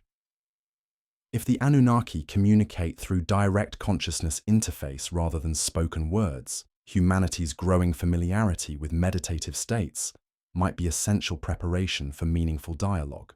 The timing of these various preparation activities creates a compelling pattern when viewed collectively. Individual developments might be explained as responses to current challenges or natural cultural evolution, but the convergence of so many different preparation streams around the same timeframe suggests coordination at levels beyond conscious human planning. Whether this coordination represents the activation of genetic programming, the influence of non-human intelligence, or simply humanity's intuitive response to approaching cosmic events, the result is the same. Our species is systematically preparing for something unprecedented in recorded history. Not just technological contact, but potential transformation of human consciousness and civilization itself. The question that haunts researchers isn't whether these preparations will prove sufficient, but whether they're preparing us for opportunity or catastrophe. The same technologies that could facilitate beneficial contact could also enable complete subjugation. The same consciousness expansion that might allow communication with advanced beings could make humans vulnerable to mental manipulation. The same global unity that could present humanity as a mature species could eliminate the diversity that makes us adaptable to unexpected challenges. The ancient texts provide conflicting guidance about what returning Anunnaki might expect from humanity. Some accounts suggest they would be pleased to find their genetic experiments successful, ready to share advanced knowledge with their evolved creations. Others warn of judgment and correction for species that have exceeded their intended limitations. The truth might depend on which faction of Anunnaki consciousness gains dominance during the approach to 2036. The preparations we're making today might determine which interpretation becomes reality. If we demonstrate wisdom, unity, and respect for the cosmic order, we might be welcomed as junior partners in a galactic civilization. If we appear threatening, chaotic, or destructive, we might face intervention designed to reset human development to more manageable levels. The choice might still be ours to make, but the window for making it is closing rapidly, and the consequences of our decision could echo through thousands of years of human future. The ancient cycles are completing, the cosmic clock is counting down, and whether we're ready or not, 2036 is approaching with mathematical certainty. The final preparation might not be technological or military, but spiritual. The evolution of human consciousness to levels capable of comprehending our true place in the cosmic order.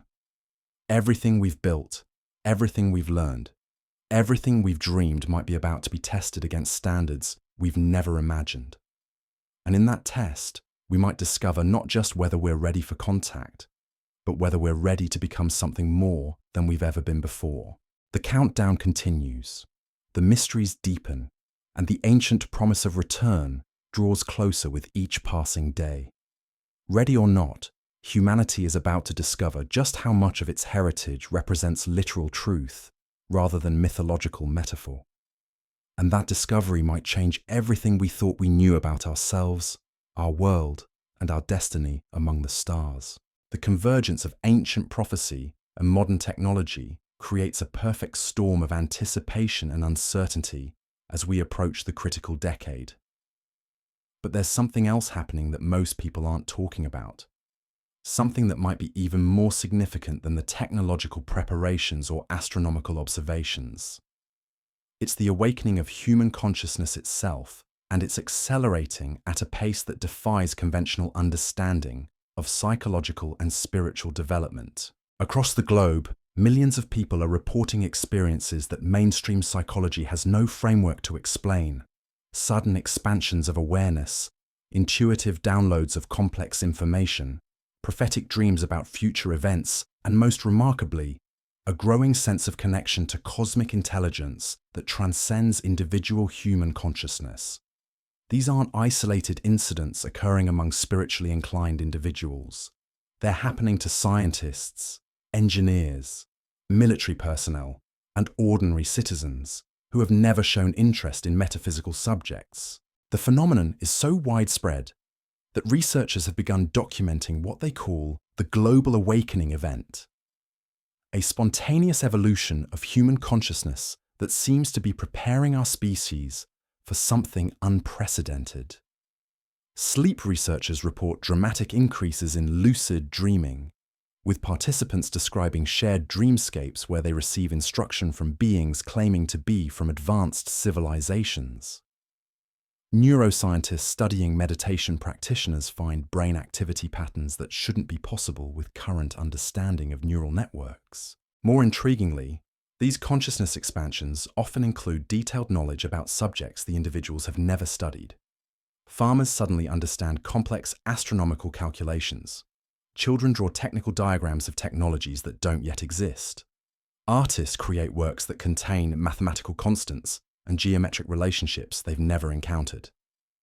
It's as if dormant information storage systems in the human brain are spontaneously activating, releasing knowledge that was somehow encoded long before these individuals were born. The timing correlation with the 2036 convergence date is undeniable.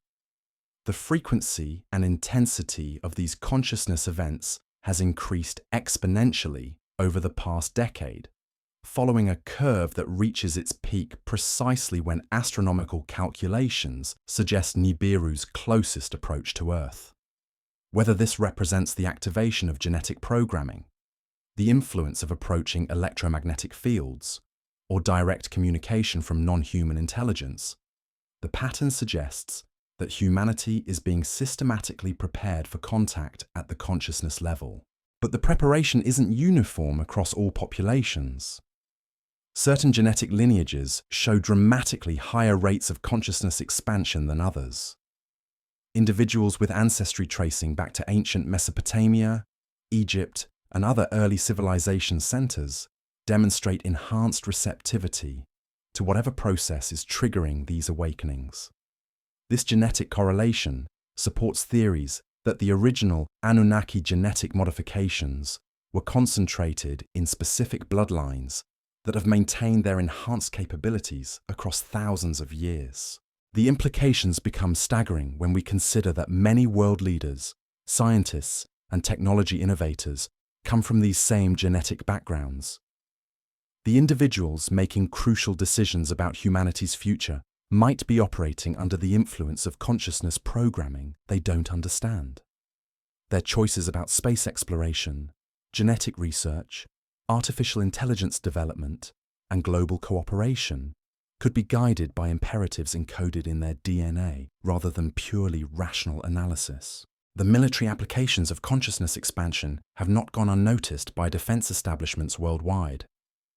Classified research programs are studying individuals who demonstrate enhanced intuition, remote viewing capabilities, and apparent communication with non-physical entities. While publicly dismissed as pseudoscience, these programs receive substantial funding and operate under levels of security typically reserved for nuclear weapons research. The implications are clear. Someone believes these consciousness phenomena represent real capabilities that could provide strategic advantages in unknown scenarios. The development of brain-computer interface technologies takes on new significance in this context. Companies like Neuralink claim to be developing medical devices to treat neurological conditions, but the capabilities they're creating could serve as technological bridges between human consciousness and non-human intelligence. If the Anunnaki communicate through direct neural interface rather than verbal language, these technologies might be essential for meaningful contact. The ethical implications of consciousness modification become crucial as we approach the convergence date. If human awareness is being systematically altered by external influences, what happens to concepts of free will and individual sovereignty? Are we experiencing natural evolution or artificial manipulation? And most importantly, do we have any choice in the matter, or are we simply biological systems responding to programmed activation signals? The religious and spiritual communities that have embraced these consciousness changes report profound transformations in their understanding of human purpose and cosmic connection. Traditional religious frameworks based on human separation from the divine are giving way to experiential knowledge of unified consciousness that transcends individual identity.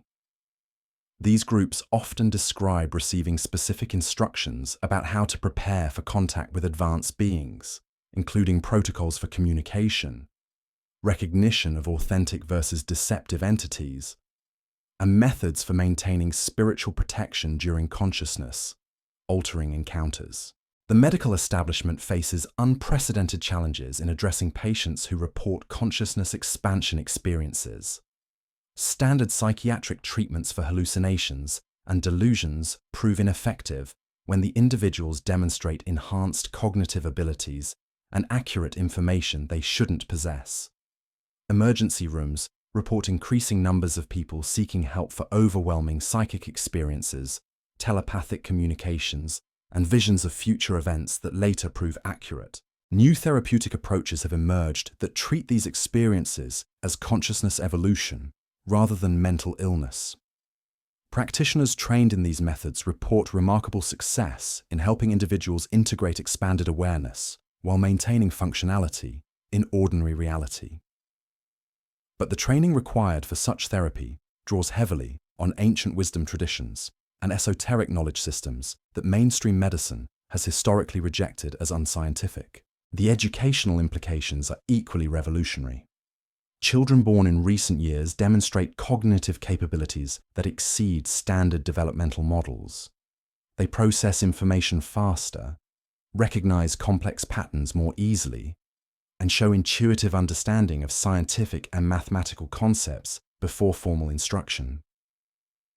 Educational systems designed for normal human learning curves are inadequate for students whose consciousness appears to operate according to enhanced parameters. These enhanced children often report direct communication with non-physical teachers who provide instruction in subjects that don't exist in standard curricula. They describe detailed knowledge of star systems, advanced technologies, and cosmic history that they claim to remember rather than learn. Their artwork and writings frequently contain symbols and concepts that match those found in ancient texts describing Anunnaki culture and technology. The genetic research implications become crucial as scientists attempt to understand what triggers consciousness expansion in some individuals while others remain unaffected. The activation patterns don't follow simple inheritance models, but appear to involve epigenetic switches that can be triggered by environmental factors, electromagnetic exposure, or psychological stress. This suggests that the enhancement capabilities exist dormantly in most humans, but require specific conditions to manifest. The electromagnetic environment of Earth has changed dramatically in recent decades due to technology development, satellite networks, and atmospheric modifications. These changes create field conditions that didn't exist during previous Anunnaki visits, potentially triggering genetic programs that were designed to activate only under specific electromagnetic signatures. If the approaching Nibiru carries its own electromagnetic field, the interaction with Earth's modified electromagnetic environment could create unprecedented activation events across the entire human population. The consciousness expansion isn't limited to individual humans. Researchers report evidence of group consciousness phenomena, where large numbers of people simultaneously receive similar information or experience coordinated awareness events. These group activations often focus on specific themes: environmental restoration, technological development, or preparation for contact scenarios, suggesting that different aspects of human consciousness are being systematically upgraded to handle different aspects of the approaching convergence. The technological implications of enhanced human consciousness could revolutionize every aspect of civilization within years rather than decades. Individuals with expanded awareness demonstrate ability to intuitively understand complex systems, predict technological outcomes, and innovate solutions to problems that have puzzled researchers for generations. If these capabilities become widespread, humanity could achieve technological breakthroughs that normally require centuries of gradual development. But there's also the possibility that consciousness expansion is creating vulnerability rather than enhancement. Beings with advanced mental manipulation capabilities could potentially control human consciousness more easily if our natural psychological defenses have been compromised by genetic modifications. The same openness that allows enhanced awareness might also permit external entities to implant thoughts, modify memories, or direct behavior without the individual's conscious knowledge. The psychological preparation for potential consciousness manipulation becomes as important as preparation for physical contact. Individuals experiencing expansion events report learning techniques for maintaining mental sovereignty while remaining open to beneficial information transfer. These methods often involve practices from ancient mystery schools, meditation traditions, and shamanic cultures that have preserved knowledge about protecting consciousness during encounters with non-human intelligence.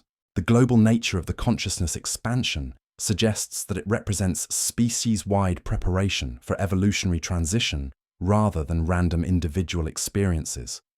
If humanity is approaching a developmental threshold that requires enhanced awareness to navigate successfully, the timing of these consciousness changes might be precisely calibrated to prepare us for challenges that biological human consciousness couldn't handle alone. The question becomes whether we're being prepared for partnership or processing. Enhanced consciousness could facilitate cooperative relationships with advanced beings who view humans as junior colleagues in cosmic civilization. But it could also make us more efficient subjects for consciousness harvesting, genetic sampling, or other activities that serve non-human purposes, rather than human benefit. The ancient texts provide conflicting guidance about Anunnaki intentions regarding human consciousness development. Some accounts describe them as benevolent teachers who want to elevate humanity to higher levels of awareness and capability. Others portray them as controlling overlords who modified human consciousness to create more manageable servant populations. The truth might depend on which faction gains influence during the 2036 return. The consciousness expansion phenomenon might represent the activation of competing genetic programs installed by different Anunnaki groups with opposing agendas for human development. Individuals experiencing liberation-oriented expansion could be receiving programming from factions that want humans to achieve independence and cosmic citizenship. Those experiencing control-oriented changes might be responding to programs designed to enhance compliance and usefulness as subject populations. The identification of which type of consciousness modification an individual is experiencing becomes crucial for determining appropriate responses. Enhancement that increases freedom, creativity, and spiritual connection likely serves human interests. Modification that increases suggestibility, dependency, or disconnection from individual identity might serve external control agendas that conflict with human sovereignty. The development of consciousness discrimination skills becomes essential preparation for contact scenarios. Humans need to learn how to evaluate information received through expanded awareness channels, distinguish between beneficial and manipulative communications, and maintain core identity while remaining open to consciousness expansion. These skills draw on wisdom traditions that have preserved knowledge about navigating non-ordinary states of consciousness safely and effectively. The collective human response to consciousness expansion might determine the nature of contact we experience in 2036. If we demonstrate wisdom, discernment, and unified purpose while maintaining individual sovereignty, we might be welcomed as an emerging cosmic civilization ready for advanced knowledge and technology. If we appear confused, divided, or easily manipulated, we might face intervention designed to stabilize our consciousness at levels that don't threaten existing cosmic hierarchies. The consciousness evolution currently underway might represent humanity's final examination before graduation to cosmic citizenship or assignment to continued supervision under non-human authority. The criteria for evaluation likely extend beyond technological development to include consciousness, maturity, spiritual wisdom, and collective unity while preserving individual creativity and freedom. The ancient cycles are completing not just in astronomical terms, but in consciousness development terms. The same genetic programming that has guided human evolution for thousands of years might be approaching its culmination phase, designed to activate enhanced capabilities precisely when contact with our creators becomes inevitable. Whether that activation serves human interests or external agendas might depend on choices we make in these final years of preparation. The countdown to 2036 isn't just marking time until potential contact. It's counting down to a consciousness transformation that could determine the future evolution of human awareness itself. Ready or not, our species is approaching a threshold where biological human consciousness might no longer be adequate for the challenges and opportunities that await us among the stars. The physical preparations for contact may pale in comparison to the psychological and social transformations required for humanity to navigate what could be the most significant event in our species' history. Because while we focus on technology, astronomy, and ancient texts, the real question isn't whether the Anunnaki are returning. It's whether we're mentally equipped to handle the implications of what their return would mean for every assumption we've built our civilization upon. Consider this.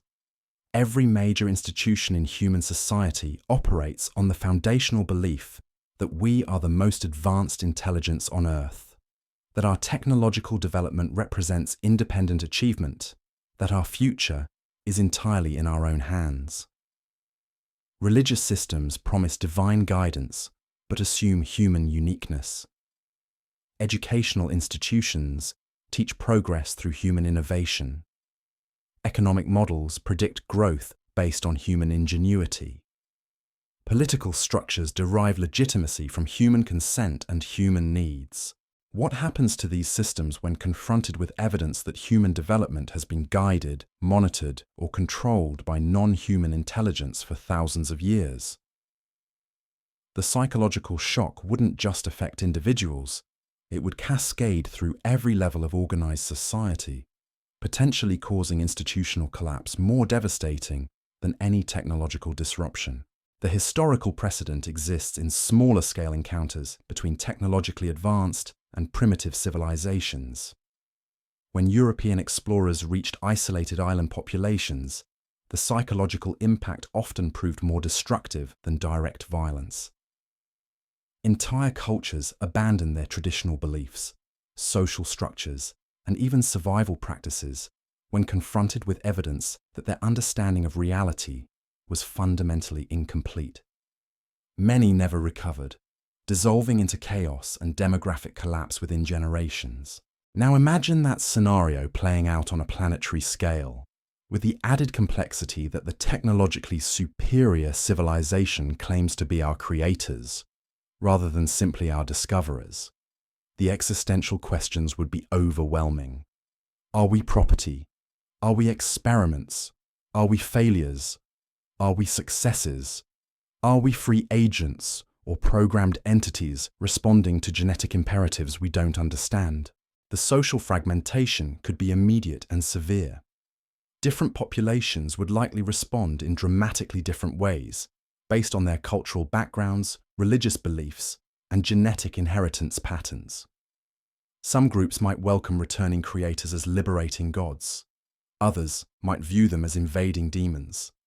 Still others might deny their existence entirely, retreating into fundamentalist interpretations of traditional beliefs that reject any evidence contradicting established doctrines. The military implications become particularly complex when we consider that traditional concepts of defense assume human versus human conflict. Military strategies, weapons systems, and alliance structures are designed to protect against threats that operate according to human limitations and motivations. How do you defend against beings whose technology might be thousands of years more advanced, whose lifespans allow them to think in centuries rather than years, whose understanding of human psychology might exceed our own self-knowledge? The development of space-based defense systems and planetary protection protocols might represent attempts to create bargaining positions rather than actual defensive capabilities. If returning Anunnaki possess the technology to traverse interstellar distances and survive multi-millennial journeys, they likely have capabilities that render conventional military resistance meaningless. The real defense might need to be diplomatic, psychological, or spiritual rather than technological. This brings us to one of the most disturbing possibilities that researchers have begun discussing in private circles. What if the consciousness expansion phenomena we're experiencing isn't preparation for cooperation, but conditioning for compliance? If advanced beings possess the ability to modify human awareness remotely, they could be systematically adjusting our psychological responses to ensure that contact proceeds according to their preferences rather than our own interests. The techniques for consciousness manipulation don't require science fiction technology. Modern neuroscience has demonstrated that electromagnetic fields, specific sound frequencies, and targeted chemical compounds can dramatically alter human awareness, memory formation, and decision-making processes.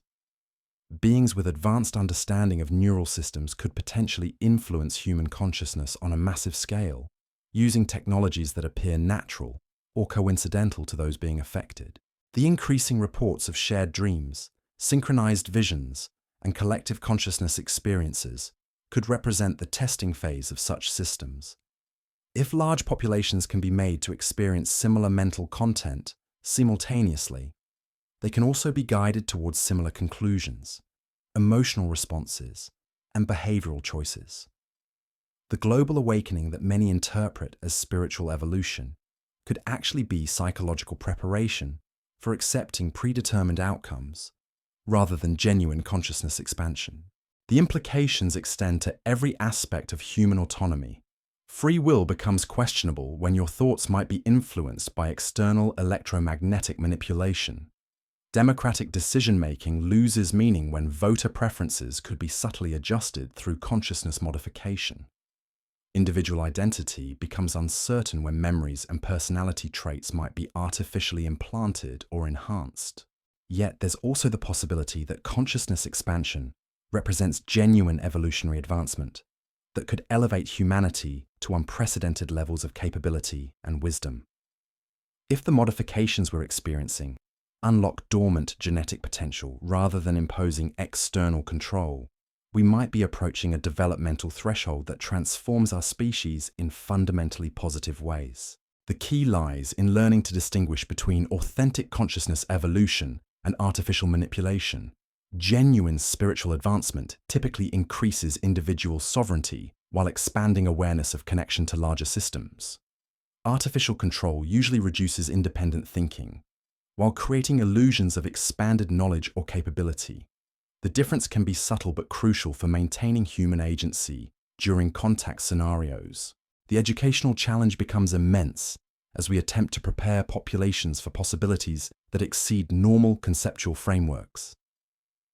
How do you teach people to think about genetic programming without creating paranoia about their own autonomy? How do you discuss consciousness manipulation without triggering psychological defenses that prevent adaptive responses? How do you maintain social stability while acknowledging that everything we believed about human origins might be incorrect? The religious implications cut even deeper than the psychological ones. Every major faith tradition would need to undergo theological revolution to accommodate the reality of technologically advanced creators who use genetic engineering rather than divine miracle to establish human civilization. Some traditions might adapt more easily. Eastern philosophies that embrace cyclical time and multiple levels of existence could potentially incorporate ancient astronaut concepts without complete doctrinal collapse. But monotheistic religions built on exclusive divine creation stories would face fundamental contradictions that might prove impossible to resolve. The concept of God as the sole creator of human consciousness becomes complex when confronted with evidence of genetic modification by extraterrestrial scientists. The notion of divine providence guiding human history requires reinterpretation when that guidance might have come from beings with advanced technology rather than supernatural powers. The response patterns might split along demographic lines in predictable ways. Younger populations with less investment in existing belief systems might adapt more readily to paradigm shifts. Older populations with lifetime commitments to traditional worldviews might resist evidence that contradicts their fundamental assumptions about reality. Educational levels, cultural backgrounds, and personal psychology would all influence individual responses to contact scenarios. The economic disruption could be even more immediate than the psychological impact. Financial markets operate on assumptions about future stability, resource scarcity, and technological development timelines. The confirmed existence of beings with advanced energy systems, matter manipulation capabilities, and interstellar travel technology would invalidate most economic planning overnight. Currency values, investment strategies, and resource allocation models would all require complete recalculation based on unknown variables.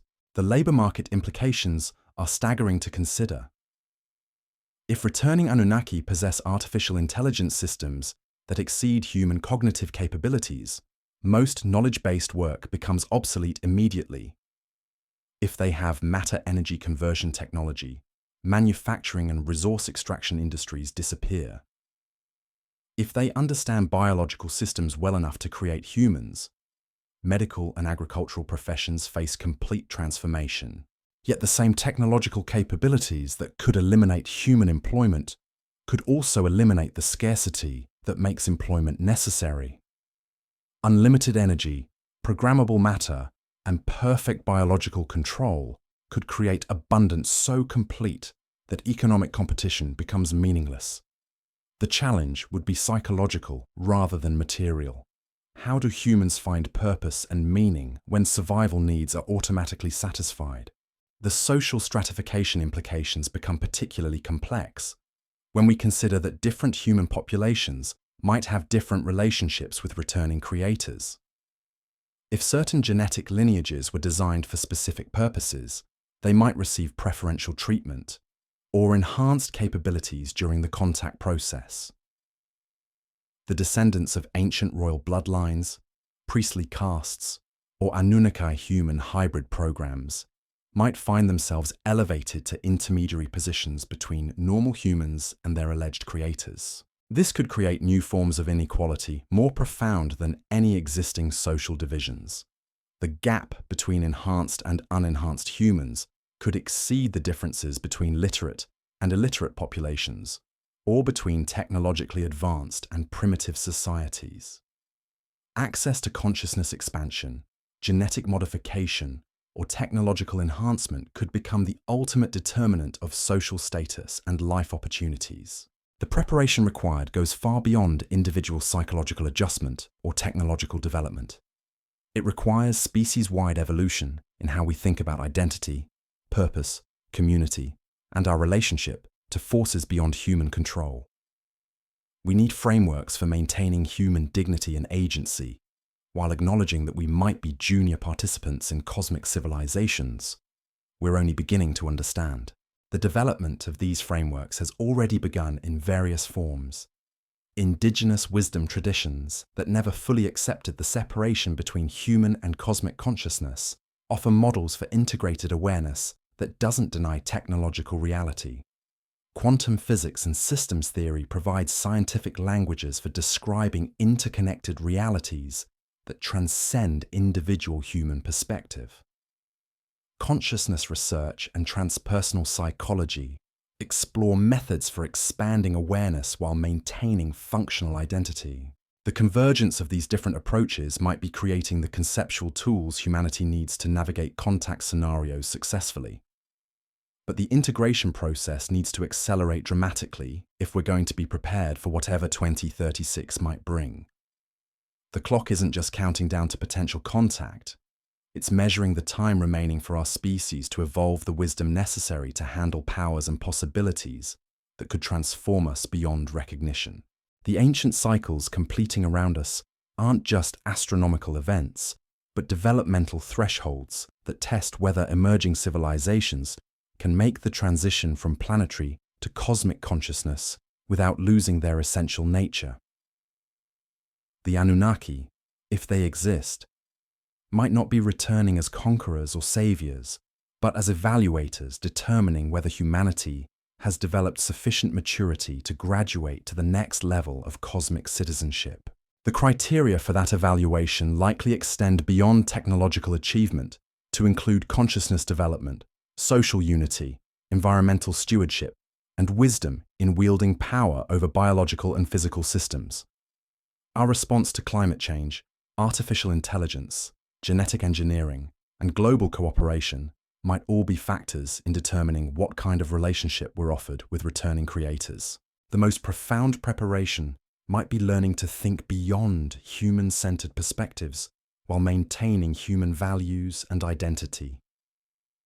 We need to develop cosmic consciousness that can comprehend our place in larger systems while preserving the creativity, diversity, and individual sovereignty that make human civilization worth preserving.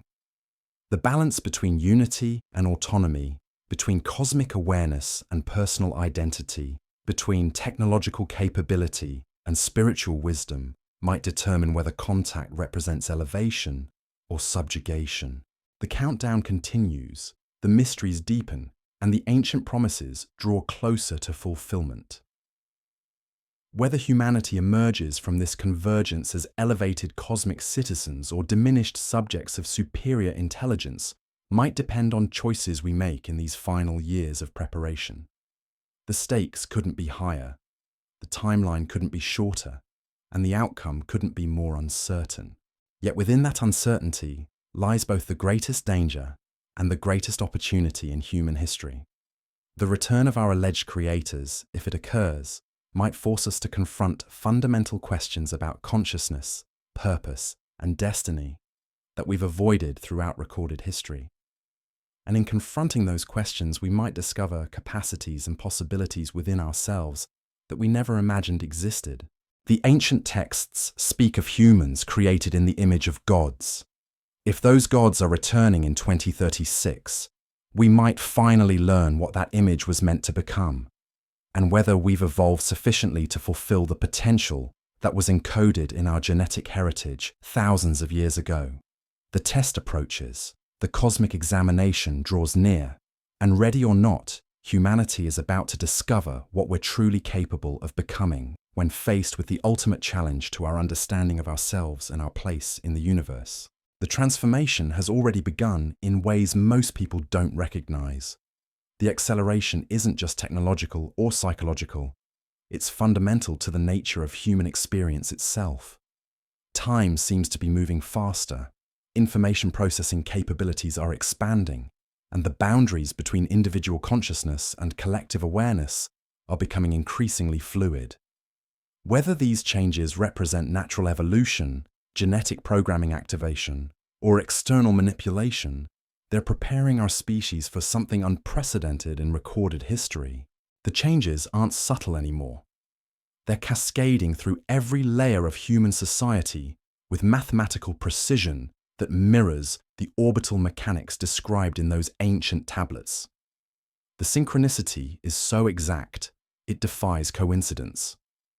As astronomical calculations bring us closer to the 2036 convergence, the pace of transformation accelerates along curves that match theoretical approach velocities of massive celestial bodies entering the inner solar system. Consider the timeline of recent breakthroughs. Genetic sequencing that took years now completes in hours. Artificial intelligence systems that required massive computing centers now operate on devices that fit in your pocket. Space exploration missions that once took decades to plan and execute are being launched by private companies on schedules that compress traditional timelines by orders of magnitude. The acceleration isn't linear, it's exponential, following patterns that suggest external influence rather than natural technological progression. The consciousness expansion phenomena show similar acceleration curves. Reports of enhanced awareness, intuitive downloads, and prophetic experiences have increased exponentially over the past decade. Sleep research centers document shared dreamscapes where participants receive identical information about subjects they've never studied. Meditation practitioners achieve states of expanded awareness in weeks that traditionally required years of training. Children demonstrate cognitive capabilities that exceed developmental models by such margins that educational psychologists are revising fundamental assumptions about human potential. But here's what makes it truly extraordinary. The information being downloaded through these consciousness expansion events shows consistent themes across completely isolated populations.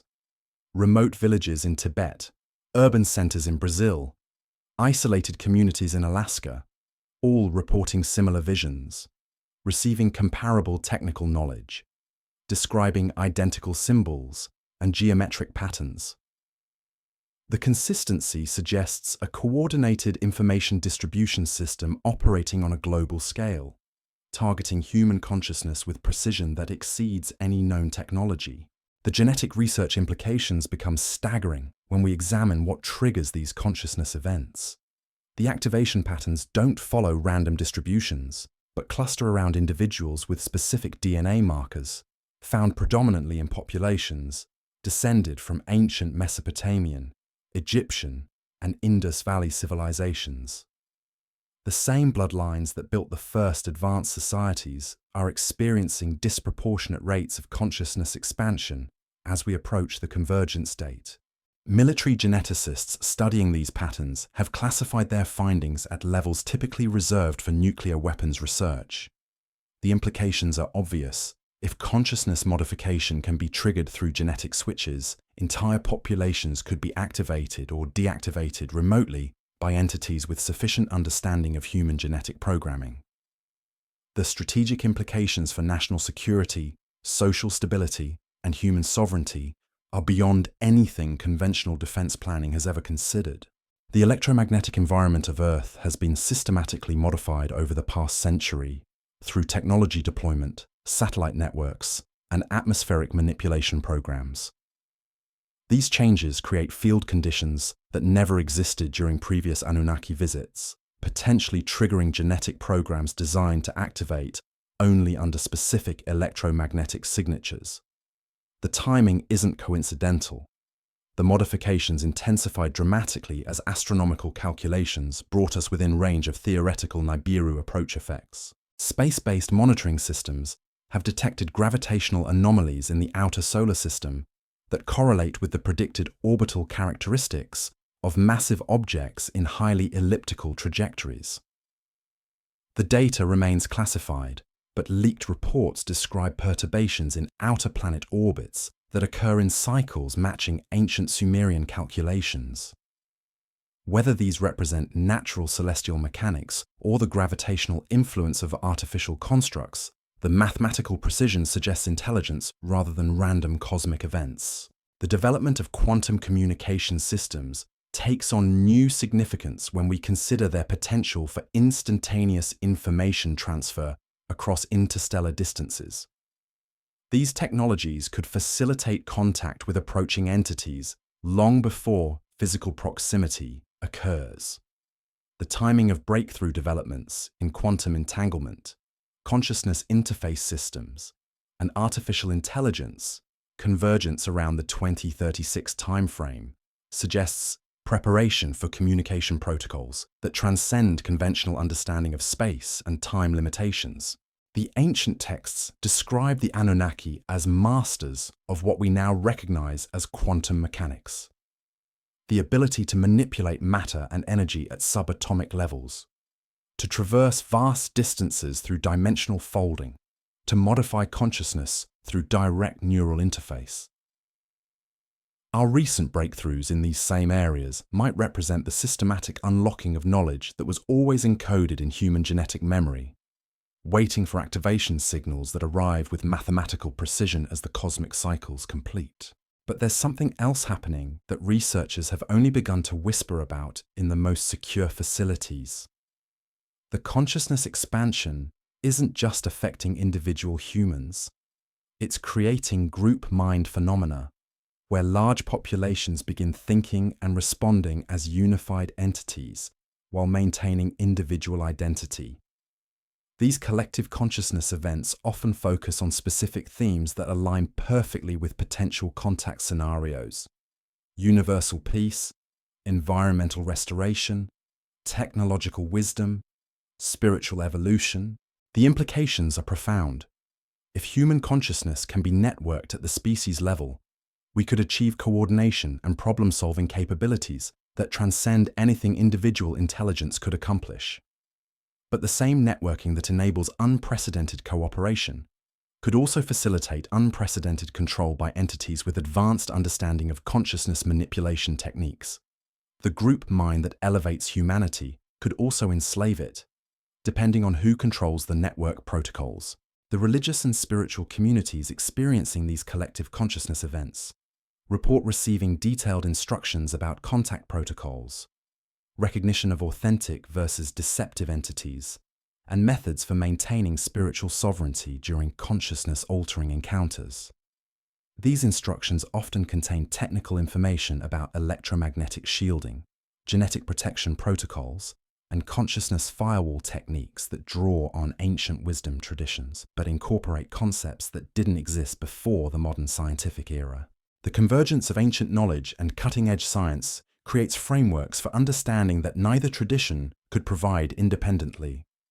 Temple inscriptions that seemed purely symbolic now reveal technical specifications for consciousness protection devices. Meditation practices dismissed as superstition demonstrate measurable effects on neural networks and electromagnetic field generation. Prophecies interpreted as spiritual metaphor contain astronomical calculations with precision that rivals modern computational models. The preparation extends beyond human institutions to the planet itself. Earth's magnetic field has been weakening and shifting in patterns that don't match natural geological cycles, but align closely with theoretical effects of approaching massive objects with strong electromagnetic signatures. The atmospheric modifications implemented through various weather management programs could be preparing environmental conditions for entities whose physiological requirements differ from baseline human needs. The biological preparations are equally systematic. The global vaccination programs of recent decades have introduced genetic modification elements that official sources describe as medical improvements, but could serve as activation switches for dormant genetic programming. The modifications don't alter existing human capabilities, but appear to unlock potential that was already encoded in our DNA, waiting for specific trigger sequences to initiate expression. The timing correlations become impossible to dismiss when examined collectively. Every major technological breakthrough, consciousness expansion wave, genetic modification program, and environmental preparation effort peaks around the same time frame that astronomical calculations predict for maximum Nibiru influence on Earth systems. Whether this represents deliberate coordination by human institutions with classified knowledge or the activation of ancient programming systems, the result is unprecedented preparation for contact scenarios. The social engineering aspects are equally systematic. The gradual disclosure of UFO phenomena by military and government agencies conditions public consciousness to accept extraterrestrial intelligence without the panic that sudden revelation would create. Entertainment media saturates popular culture with ancient astronaut themes, preparing psychological frameworks for reinterpreting human origins. Educational systems begin incorporating cosmic perspective and systems thinking that transcend purely terrestrial concerns. The economic preparations are less visible but equally comprehensive. The development of resource allocation systems based on abundance rather than scarcity could facilitate rapid transition to post-contact economies where traditional concepts of value, labor, and exchange become obsolete. The emergence of global coordination mechanisms through international organizations and multinational corporations creates frameworks for species-wide decision-making that could prove essential during contact scenarios. But perhaps the most significant preparation is psychological, the systematic conditioning of human consciousness to think beyond planetary boundaries while maintaining connection to human values and identity. The space exploration programs, astronomical research initiatives, and consciousness expansion movements all contribute to mental frameworks that can accommodate contact with advanced intelligence without complete psychological fragmentation. The ancient Sumerian tablets describe similar preparation periods preceding previous Anunnaki arrivals. These accounts suggest that contact scenarios require careful psychological conditioning of local populations to prevent cultural collapse and ensure productive interaction between dramatically different levels of consciousness and technological development. The preparation isn't just practical, it's essential for maintaining social stability during paradigm shifts that could otherwise destroy civilizations unprepared for cosmic perspective. The countdown to 2036 measures more than time remaining until potential contact. It tracks the completion of preparation processes that have been underway for decades, possibly centuries, designed to ready humanity for transformation that could elevate our species to cosmic citizenship or confirm our status as subjects in hierarchies we're only beginning to comprehend. The outcome might depend on how successfully we navigate the preparation process itself. The convergence approaches with mathematical inevitability. The ancient cycles complete their vast orbits, and ready or not, humanity stands at the threshold of discoveries that could redefine everything we thought we knew about consciousness, reality, and our place in the infinite expanse of space and time. The cosmic appointment draws near, the preparation intensifies, and the greatest mystery in human history prepares to reveal its secrets to a species that may finally be ready to hear the truth about where we came from and where we're destined to go. The stars align, the ancient promises near fulfillment, and the age of cosmic awakening begins. Whether that awakening represents liberation or limitation, elevation or subjugation, partnership or processing, remains to be determined by choices we make in these final years before the return. The cosmic clock continues its inexorable countdown, and the future of human consciousness hangs in the balance as we approach the moment when mythology might transform into reality, and reality might prove stranger than any myth we ever dared to imagine. The psychological warfare has already begun, though most people don't recognize it as such.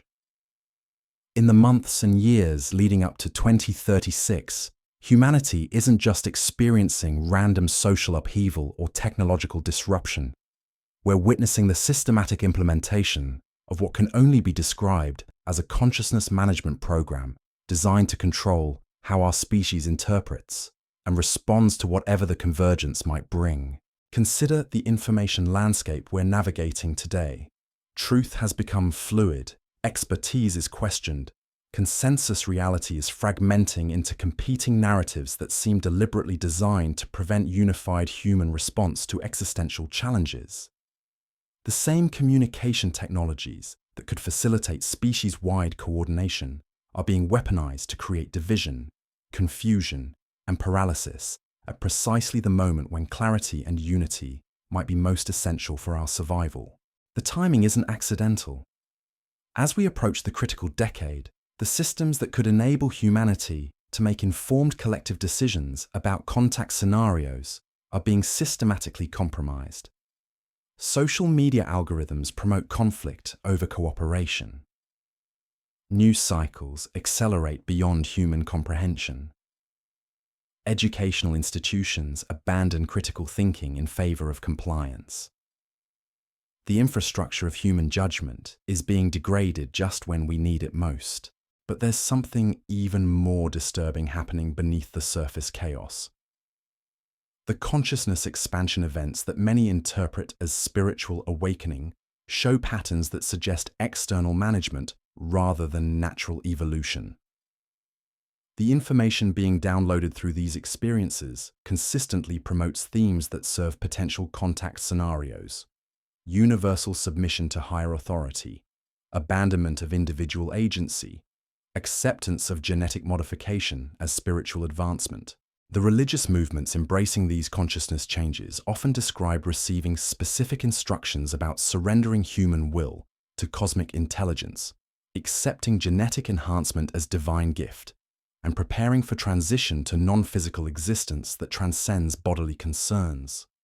These themes align perfectly with scenarios where returning entities might need compliant populations rather than resistant ones, cooperative subjects rather than independent partners. The scientific research supporting consciousness expansion phenomena receives funding from sources that remain deliberately obscured through layers of foundations, trusts, and international organizations whose ultimate sponsors cannot be traced. The same pattern appears in genetic research, space exploration programs, and artificial intelligence development. Massive resources flowing toward projects that prepare humanity for contact scenarios while maintaining plausible cover stories about medical advancement, commercial opportunity, or national security. The military preparations extend far beyond conventional defensive measures. Classified programs are developing technologies specifically designed for scenarios involving non-human intelligence, with capabilities that exceed current human understanding. These aren't science fiction projects. They're practical preparations for asymmetric conflict where traditional concepts of warfare become meaningless. But the most sophisticated preparation involves the management of human expectations about what contact might entail. The gradual disclosure of UFO phenomena by government agencies carefully frames extraterrestrial intelligence as mysterious but non-threatening, creating psychological conditioning that could prevent appropriate defensive responses if contact proves hostile rather than benevolent. The narrative management is so subtle that most people don't recognize they're being prepared to accept predetermined outcomes rather than maintaining agency over their own responses.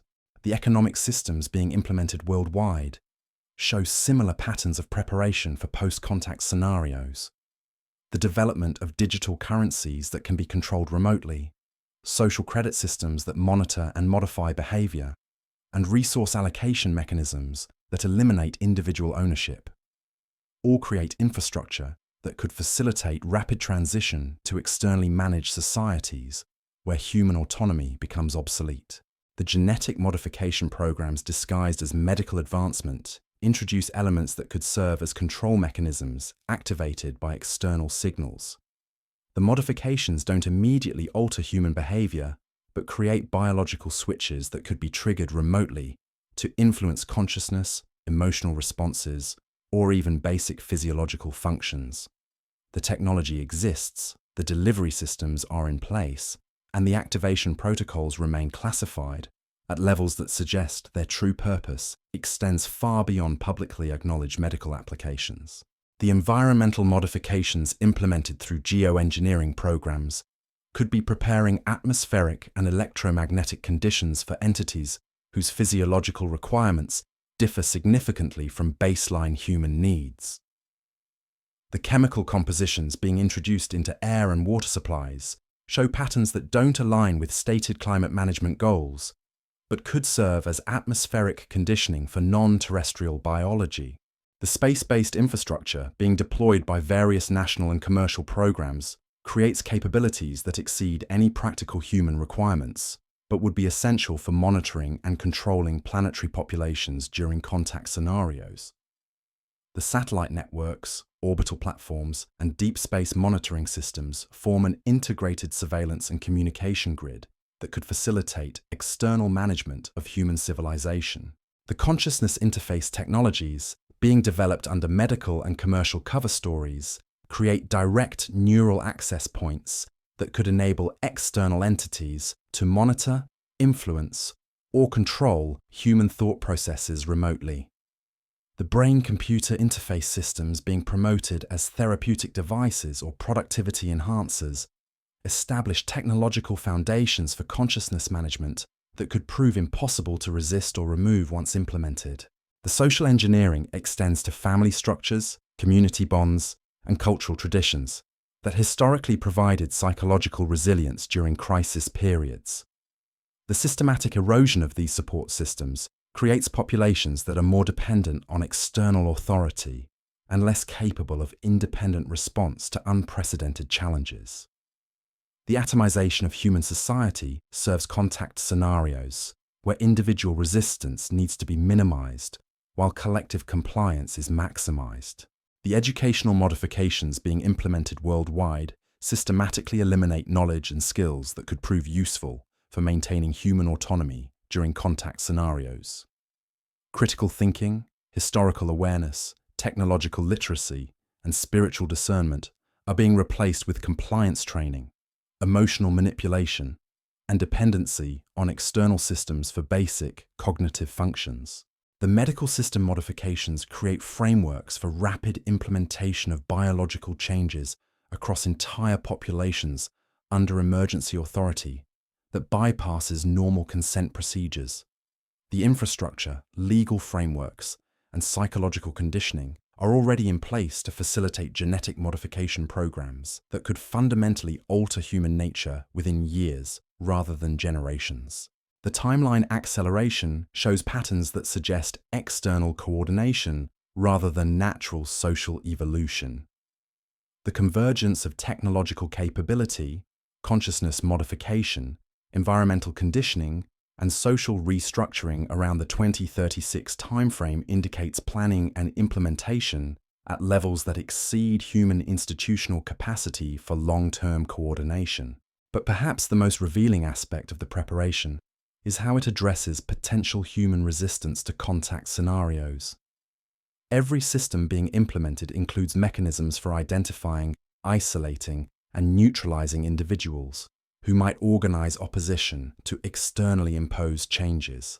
The surveillance networks, behavioral modification systems, and social control mechanisms create comprehensive capability for preventing effective human resistance, regardless of what contact might actually entail.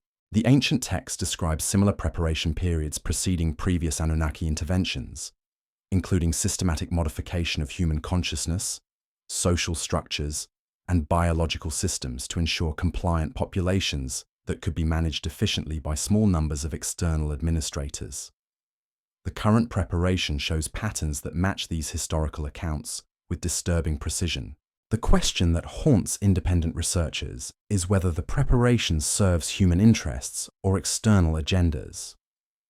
If the consciousness expansion, genetic modification, and social restructuring genuinely prepare humanity for beneficial partnership with advanced beings, the current trajectory could lead to unprecedented elevation of human potential.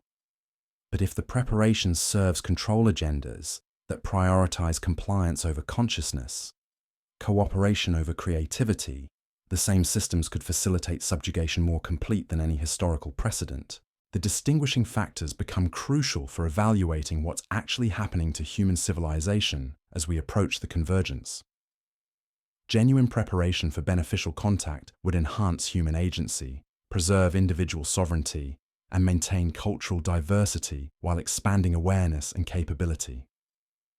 Preparation for control scenarios would eliminate resistance capacity, standardize human responses, and create dependency on external systems for basic functions. The evidence points toward preparation for control rather than partnership. The consciousness modifications reduce independent thinking while creating illusions of expanded awareness. The genetic alterations introduce remote control mechanisms while promising enhanced capabilities. The social restructuring eliminates community bonds while offering global connectivity. The technological integration creates surveillance and management systems while providing convenience and efficiency. The psychological conditioning is perhaps the most sophisticated aspect of the entire program. Populations being prepared for subjugation are trained to interpret control mechanisms as beneficial services, surveillance systems as protective measures, and consciousness modification as spiritual advancement. The victims of the process actively cooperate with their own enslavement while believing they're participating in evolutionary advancement. The resistance capacity that could enable humanity to maintain autonomy during contact scenarios is being systematically eliminated through multiple vectors simultaneously. Educational systems no longer teach critical thinking skills. Religious institutions promote submission rather than spiritual sovereignty. Scientific communities discourage investigation of anomalous phenomena. Media systems fragment attention and prevent coherent analysis of complex situations. The technological dependencies being created ensure that human civilization cannot function without systems that could be controlled or disabled by external entities with advanced capabilities. Food production, energy generation, communication networks, transportation systems, and even basic cognitive functions are becoming dependent on technologies that could be turned off remotely, leaving populations helpless and compliant. The timing suggests that the preparation is entering its final phases as we approach the critical decade. The consciousness modification programs are accelerating, the genetic alteration systems are being deployed globally, the social control mechanisms are being activated, and the technological dependencies are becoming irreversible. Whatever 2036 might bring, humanity is being systematically prepared to accept it without effective resistance. The ancient Sumerian tablets describe this same process occurring during previous cosmic cycles, with human populations being conditioned for management by returning administrators who view Earth as their experimental laboratory and humans as their designed subjects. The current preparation shows patterns that match these accounts so closely that coincidence becomes impossible to maintain as explanation. The cosmic cycles completing around us aren't just astronomical events, but management transitions where Earth's human population is evaluated, modified, and reassigned according to criteria established by intelligences whose motivations remain hidden behind layers of preparation that most people mistake for natural social evolution or technological progress. The countdown to 2036 measures more than time remaining until potential contact. It tracks the completion of conditioning processes designed to ensure that whatever form contact takes, human response will follow predetermined patterns that serve external agendas rather than human interests. The preparation is nearly complete, the conditioning is almost universal, and the window for maintaining human agency is closing rapidly. The most disturbing aspect isn't what's being done to humanity, but how willingly most people participate in their own preparation for whatever form of management awaits them. The consciousness modifications make the process feel like spiritual advancement. The genetic alterations are presented as medical improvement. The social restructuring appears to offer global unity and peace. The technological integration provides convenience and connection. Yet beneath the appealing surface narratives, the infrastructure for complete external control over human civilization is being systematically implemented with precision that suggests planning across timeframes that exceed normal human institutional capacity. The preparation serves purposes that may have little to do with human welfare and everything to do with efficient management of biological resources by intelligences whose true nature and intentions remain carefully hidden behind comforting mythologies about cosmic evolution and spiritual advancement. The ancient promise of return carries implications that most people are psychologically unprepared to confront. But ready or not, the preparation is nearly complete. The cosmic cycles are converging, and humanity may be about to discover that our carefully managed evolution has been leading not toward partnership with the gods, but toward a more sophisticated form of the same servitude our ancestors experienced when the sky gods first descended from their celestial realm to establish their dominion over Earth. The final countdown has begun. The preparation enters its terminal phase, and the greatest deception in human history approaches its culmination as billions of people eagerly await salvation that may prove to be something far different from what they've been conditioned to expect. The cosmic appointment draws near, the ancient cycles complete, and the future of human consciousness hangs in the balance as we approach the moment when preparation transforms into implementation. And implementation reveals the true nature of the cosmic hierarchy that has been patiently managing human development across millennia of carefully orchestrated evolution.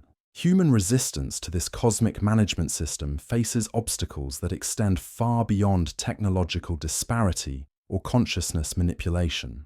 The most insidious barrier to maintaining autonomy lies in the psychological programming that makes people want to surrender their sovereignty. That makes submission feel like spiritual advancement, that transforms compliance into a religious experience of cosmic unity and divine purpose. The consciousness modification programs don't just alter how people think, they alter what people want to think about. The expanded awareness being promoted through various spiritual and scientific channels consistently directs attention away from questions of agency, control, and resistance toward themes of surrender, acceptance, and integration with higher intelligence. The modification is so subtle that victims believe they're achieving enlightenment, while systematically abandoning the cognitive tools necessary for maintaining independence.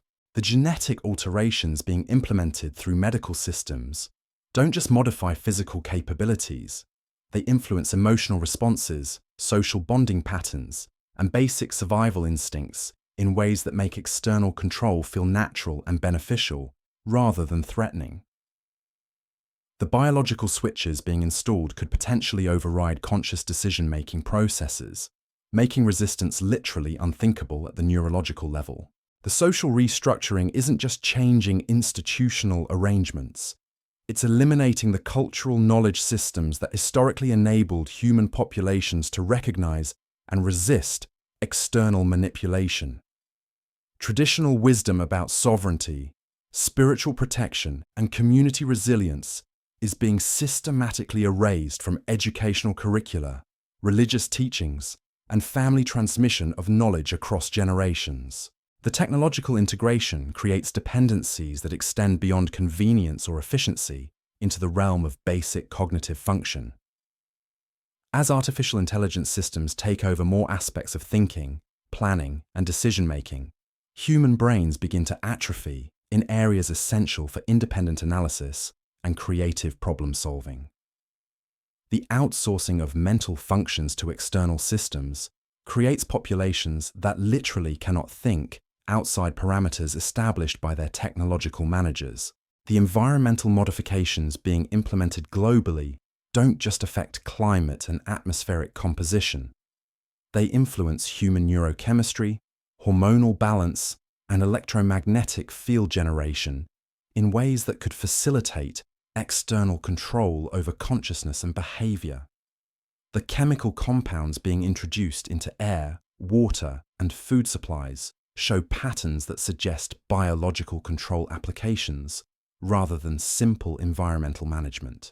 The space-based infrastructure being deployed creates capability for consciousness monitoring and modification on a planetary scale using technologies that most people don't know exist.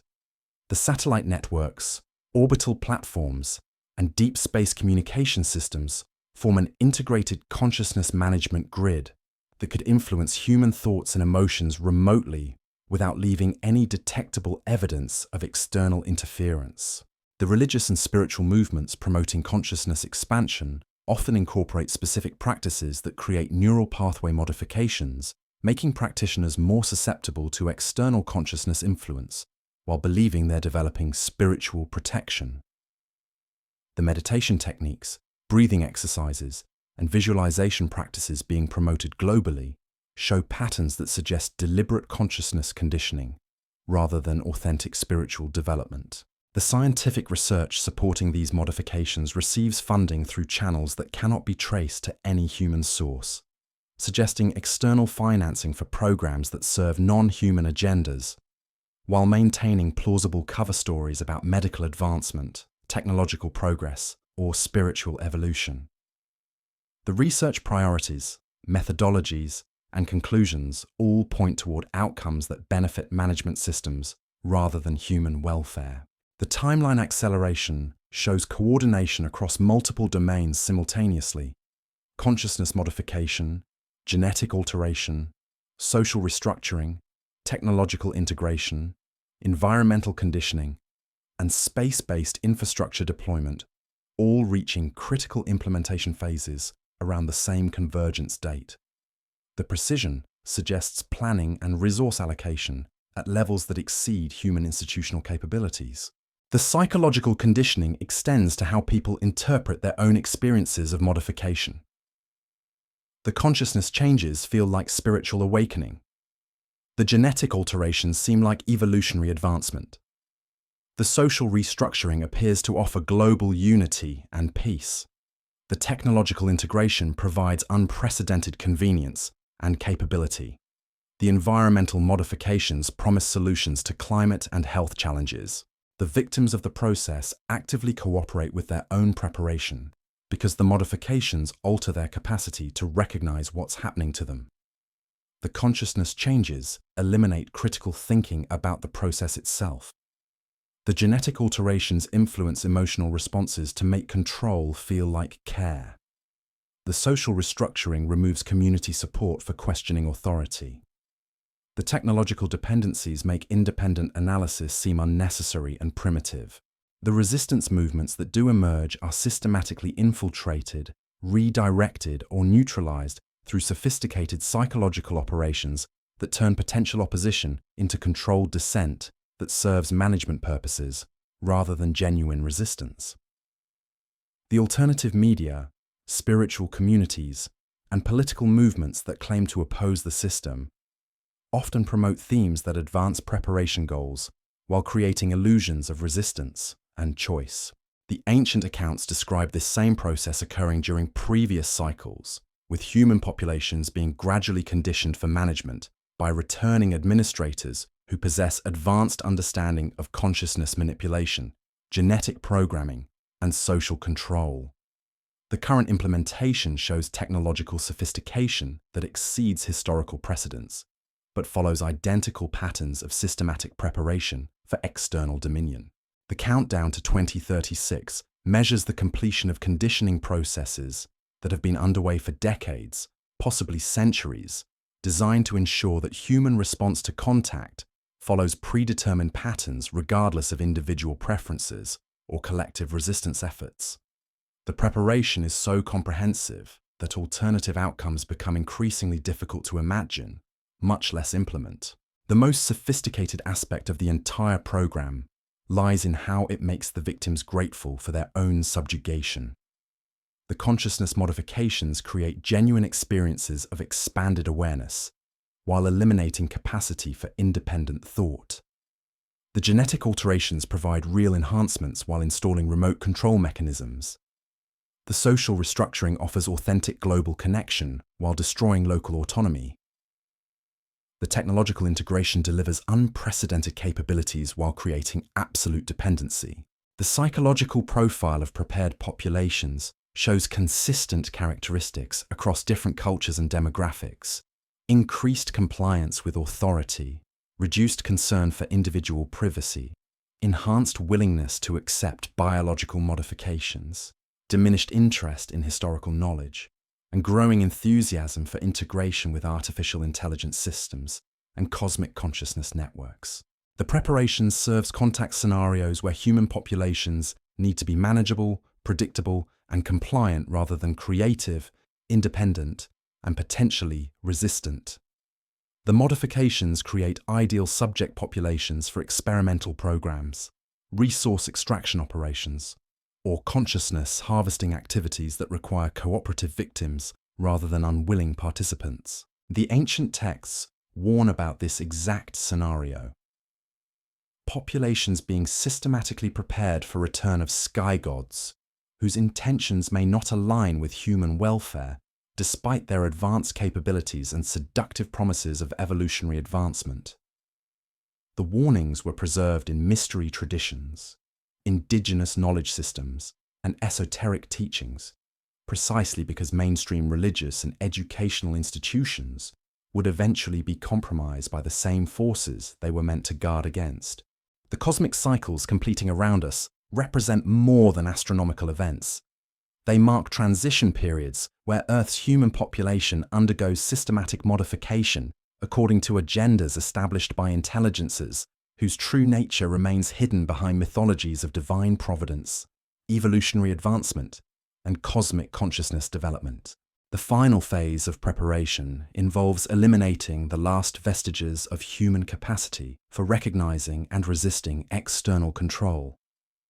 The consciousness modifications become irreversible. The genetic alterations reach critical mass across populations. The social structures complete their restructuring. The technological dependencies become total. The environmental conditioning achieves optimal parameters for non-human physiology. The convergence approaching in 2036 may represent not the return of benevolent creators offering partnership to their evolved subjects, but the completion of a harvest cycle where prepared populations are collected, processed, and redistributed according to management requirements, that serve purposes far removed from human understanding or consent. The countdown continues with mathematical precision. The preparation accelerates toward completion, and humanity approaches a threshold where the very concepts of resistance, independence, and human agency may become as obsolete as the stone tools of our ancestors. The cosmic appointment draws near, the ancient cycles converge, and the greatest transformation in human history prepares to reveal whether our species emerges as elevated partners in cosmic civilization or processed subjects in management systems whose true purposes remain hidden behind the comfortable illusions of spiritual evolution and technological advancement. The future of human consciousness hangs in the balance as we approach the final convergence, and the choices made in these remaining years may determine whether humanity survives as a sovereign species or transitions into something entirely different under the guidance of intelligences whose return has been anticipated, prepared for, and orchestrated across millennia of patient cultivation of their most ambitious experiment in biological and consciousness engineering. Human consciousness itself has become the primary battlefield in this cosmic conflict. Though most people don't recognize they're fighting a war for the very essence of what makes them human. The battle isn't being fought with weapons or armies, but through the systematic modification of awareness, perception, and cognitive function in ways that make resistance not just difficult, but literally unthinkable for increasing numbers of people. The consciousness modification programs have evolved far beyond simple propaganda or psychological manipulation. They now operate at the neurological level, altering brain chemistry, neural pathway formation, and even genetic expression in ways that change how people process information, form memories, and make decisions. The modifications don't just influence what people think. They alter the biological mechanisms of thinking itself. The delivery systems for these modifications have become so ubiquitous that avoiding them requires complete isolation from modern civilization.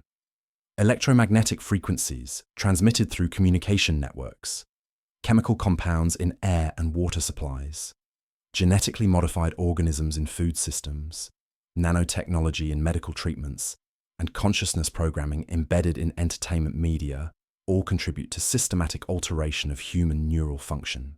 The most disturbing aspect lies in how the modifications create their own reinforcement mechanisms.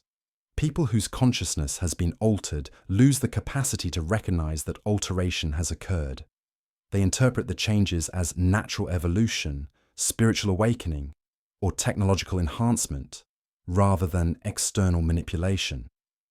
The victims become advocates for their own continued modification, while attacking anyone who questions the process. The genetic alterations work synergistically with consciousness modification to create biological predispositions toward compliance, dependency, and external validation, while reducing capacity for independent thought, creative problem-solving, and instinctive resistance to manipulation. The changes don't eliminate these capabilities entirely, but weaken them sufficiently to make external control much easier to implement and maintain. The social engineering extends beyond institutional restructuring into the realm of basic human relationships, emotional bonding patterns, and community formation processes. The modifications influence how people connect with others, what kinds of relationships they form, and where they direct their loyalty and trust. Traditional family structures, local communities, and cultural groups that historically provided resistance to external control are being systematically weakened, while artificial networks that serve management purposes are strengthened. The technological integration creates feedback loops that accelerate the modification process. As people become more dependent on artificial intelligence systems for basic cognitive functions, their natural mental capabilities atrophy through disuse. The AI systems provide increasingly sophisticated guidance that makes independent thinking seem unnecessary, primitive, and even dangerous to social harmony and technological progress. The space-based infrastructure now includes consciousness monitoring and modification capabilities that can influence human thoughts and emotions globally without leaving detectable evidence of external interference. The technologies operate through quantum field manipulation, electromagnetic frequency modulation, and direct neural interface systems that bypass normal sensory perception entirely. The environmental modifications have reached critical mass where atmospheric composition, electromagnetic field characteristics, and chemical contamination levels create conditions that facilitate external consciousness control while degrading natural human resistance mechanisms. The changes affect not just current populations, but genetic expression patterns that will influence future generations for centuries. The religious and spiritual movements promoting consciousness expansion have been systematically infiltrated and redirected to serve preparation purposes rather than authentic spiritual development. The practices being promoted often create specific neural modifications that make practitioners more susceptible to external control, while believing they're developing spiritual protection and enhanced awareness. The medical system has been transformed into a delivery mechanism for genetic modification, consciousness alteration, and biological control systems disguised as therapeutic interventions. The treatments being promoted as health improvements often install remote control mechanisms, modify neural function, and alter genetic expression in ways that serve management agendas rather than human welfare. The educational system modifications have eliminated knowledge and skills essential for recognizing and resisting consciousness manipulation, while promoting dependency on external systems for basic cognitive functions. Students are trained to accept information from approved sources without critical analysis, while rejecting alternative perspectives as dangerous misinformation. The economic system restructuring creates total dependency on external systems for survival, while eliminating opportunities for independent resource generation or community self-sufficiency. The modifications ensure that resistance to external control becomes economically impossible for most populations, while cooperation is rewarded with access to basic necessities. The legal and political systems have been modified to eliminate protections for individual sovereignty, community autonomy, and resistance to external control, while expanding authority for implementing consciousness modification, genetic alteration, and social restructuring programs without meaningful consent or oversight. The timeline acceleration indicates that preparation is entering terminal phases, where modifications become irreversible and resistance becomes impossible, rather than merely difficult. The consciousness alterations reach critical mass, where modified populations actively suppress any remaining unmodified individuals. The genetic changes achieve permanent integration into human heredity. The social structures complete their transformation into management systems. The ancient accounts describe this same process occurring during previous cycles, with human populations being systematically prepared for harvesting by returning administrators who view Earth as their experimental facility and humans as their designed subjects. The current implementation shows technological advancement, but follows identical patterns of systematic consciousness modification, genetic alteration, and social control. The convergence approaching in 2036 represents the culmination of preparation processes that have been accelerating for decades, reaching critical implementation phases where human consciousness, biology, and social organization undergo final modifications necessary for efficient external management. The countdown measures completion of conditioning rather than time remaining for preparation or resistance. The most sophisticated deception lies in how the process makes victims enthusiastic participants in their own modification. The consciousness changes feel like spiritual evolution. The genetic alterations seem like biological enhancement. The social restructuring appears to offer global unity and peace.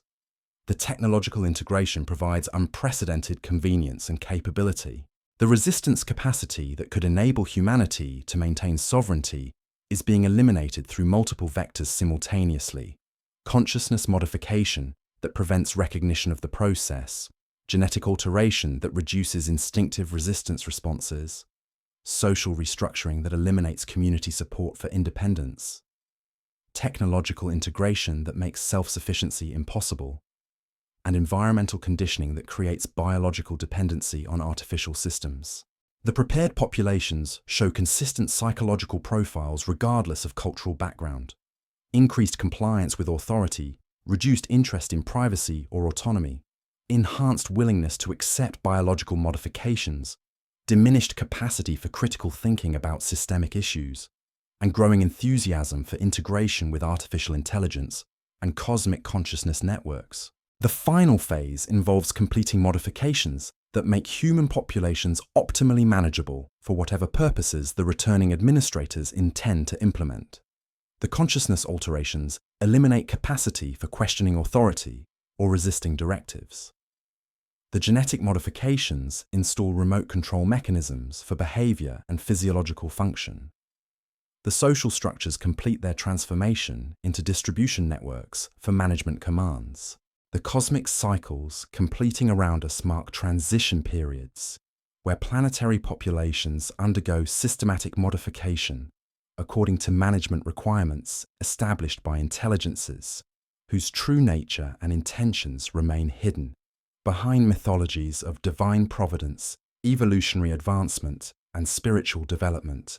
The countdown to 2036 measures completion of harvest preparation rather than time remaining for contact or negotiation. The modifications ensure that human response to whatever form contact takes will follow predetermined patterns that serve external agendas rather than human interests or preferences. The ancient warnings preserved in mystery traditions and indigenous knowledge systems describe exactly this scenario. Systematic preparation of populations for collection and processing by returning sky gods whose advanced capabilities mask intentions that may have little to do with human welfare, despite their seductive promises of evolutionary advancement and cosmic consciousness development. The convergence approaches with mathematical precision. The preparation accelerates toward completion, and humanity may be approaching a threshold where the very concepts of resistance, independence, and human sovereignty become as obsolete as the stone tools of our ancestors faced with nuclear technology. The final question isn't whether contact will occur in 2036, but whether enough unmodified human consciousness survives to recognize what form that contact actually takes when the ancient cycles complete their vast orbits and the cosmic administrators return to evaluate the results of their most ambitious experiment in biological and consciousness engineering. The cosmic appointment draws near, the preparation enters its terminal phase, and the future of human consciousness hangs in the balance as we approach the moment when millennia of patient cultivation may finally yield the harvest that was always intended from the very beginning of this carefully orchestrated transformation of Earth's most promising biological experiment. Human time is running out, not because of external catastrophe, but because humanity itself is being systematically transformed into something that can no longer be called human in any meaningful sense.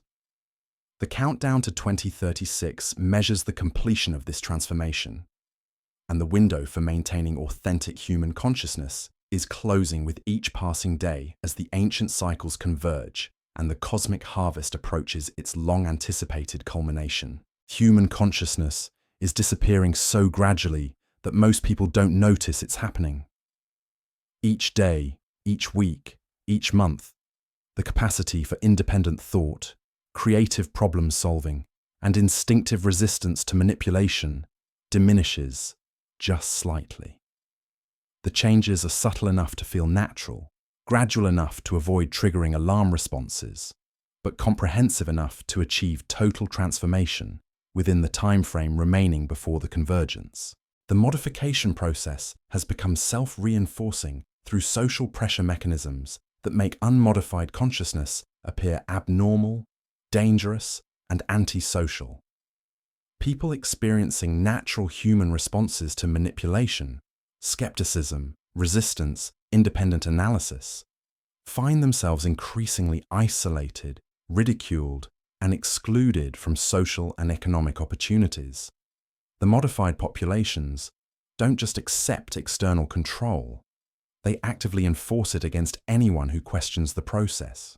The consciousness alterations have reached critical mass in many populations, where questioning authority, seeking alternative information sources, or expressing concern about systemic control triggers automatic rejection responses from family members, friends, and colleagues.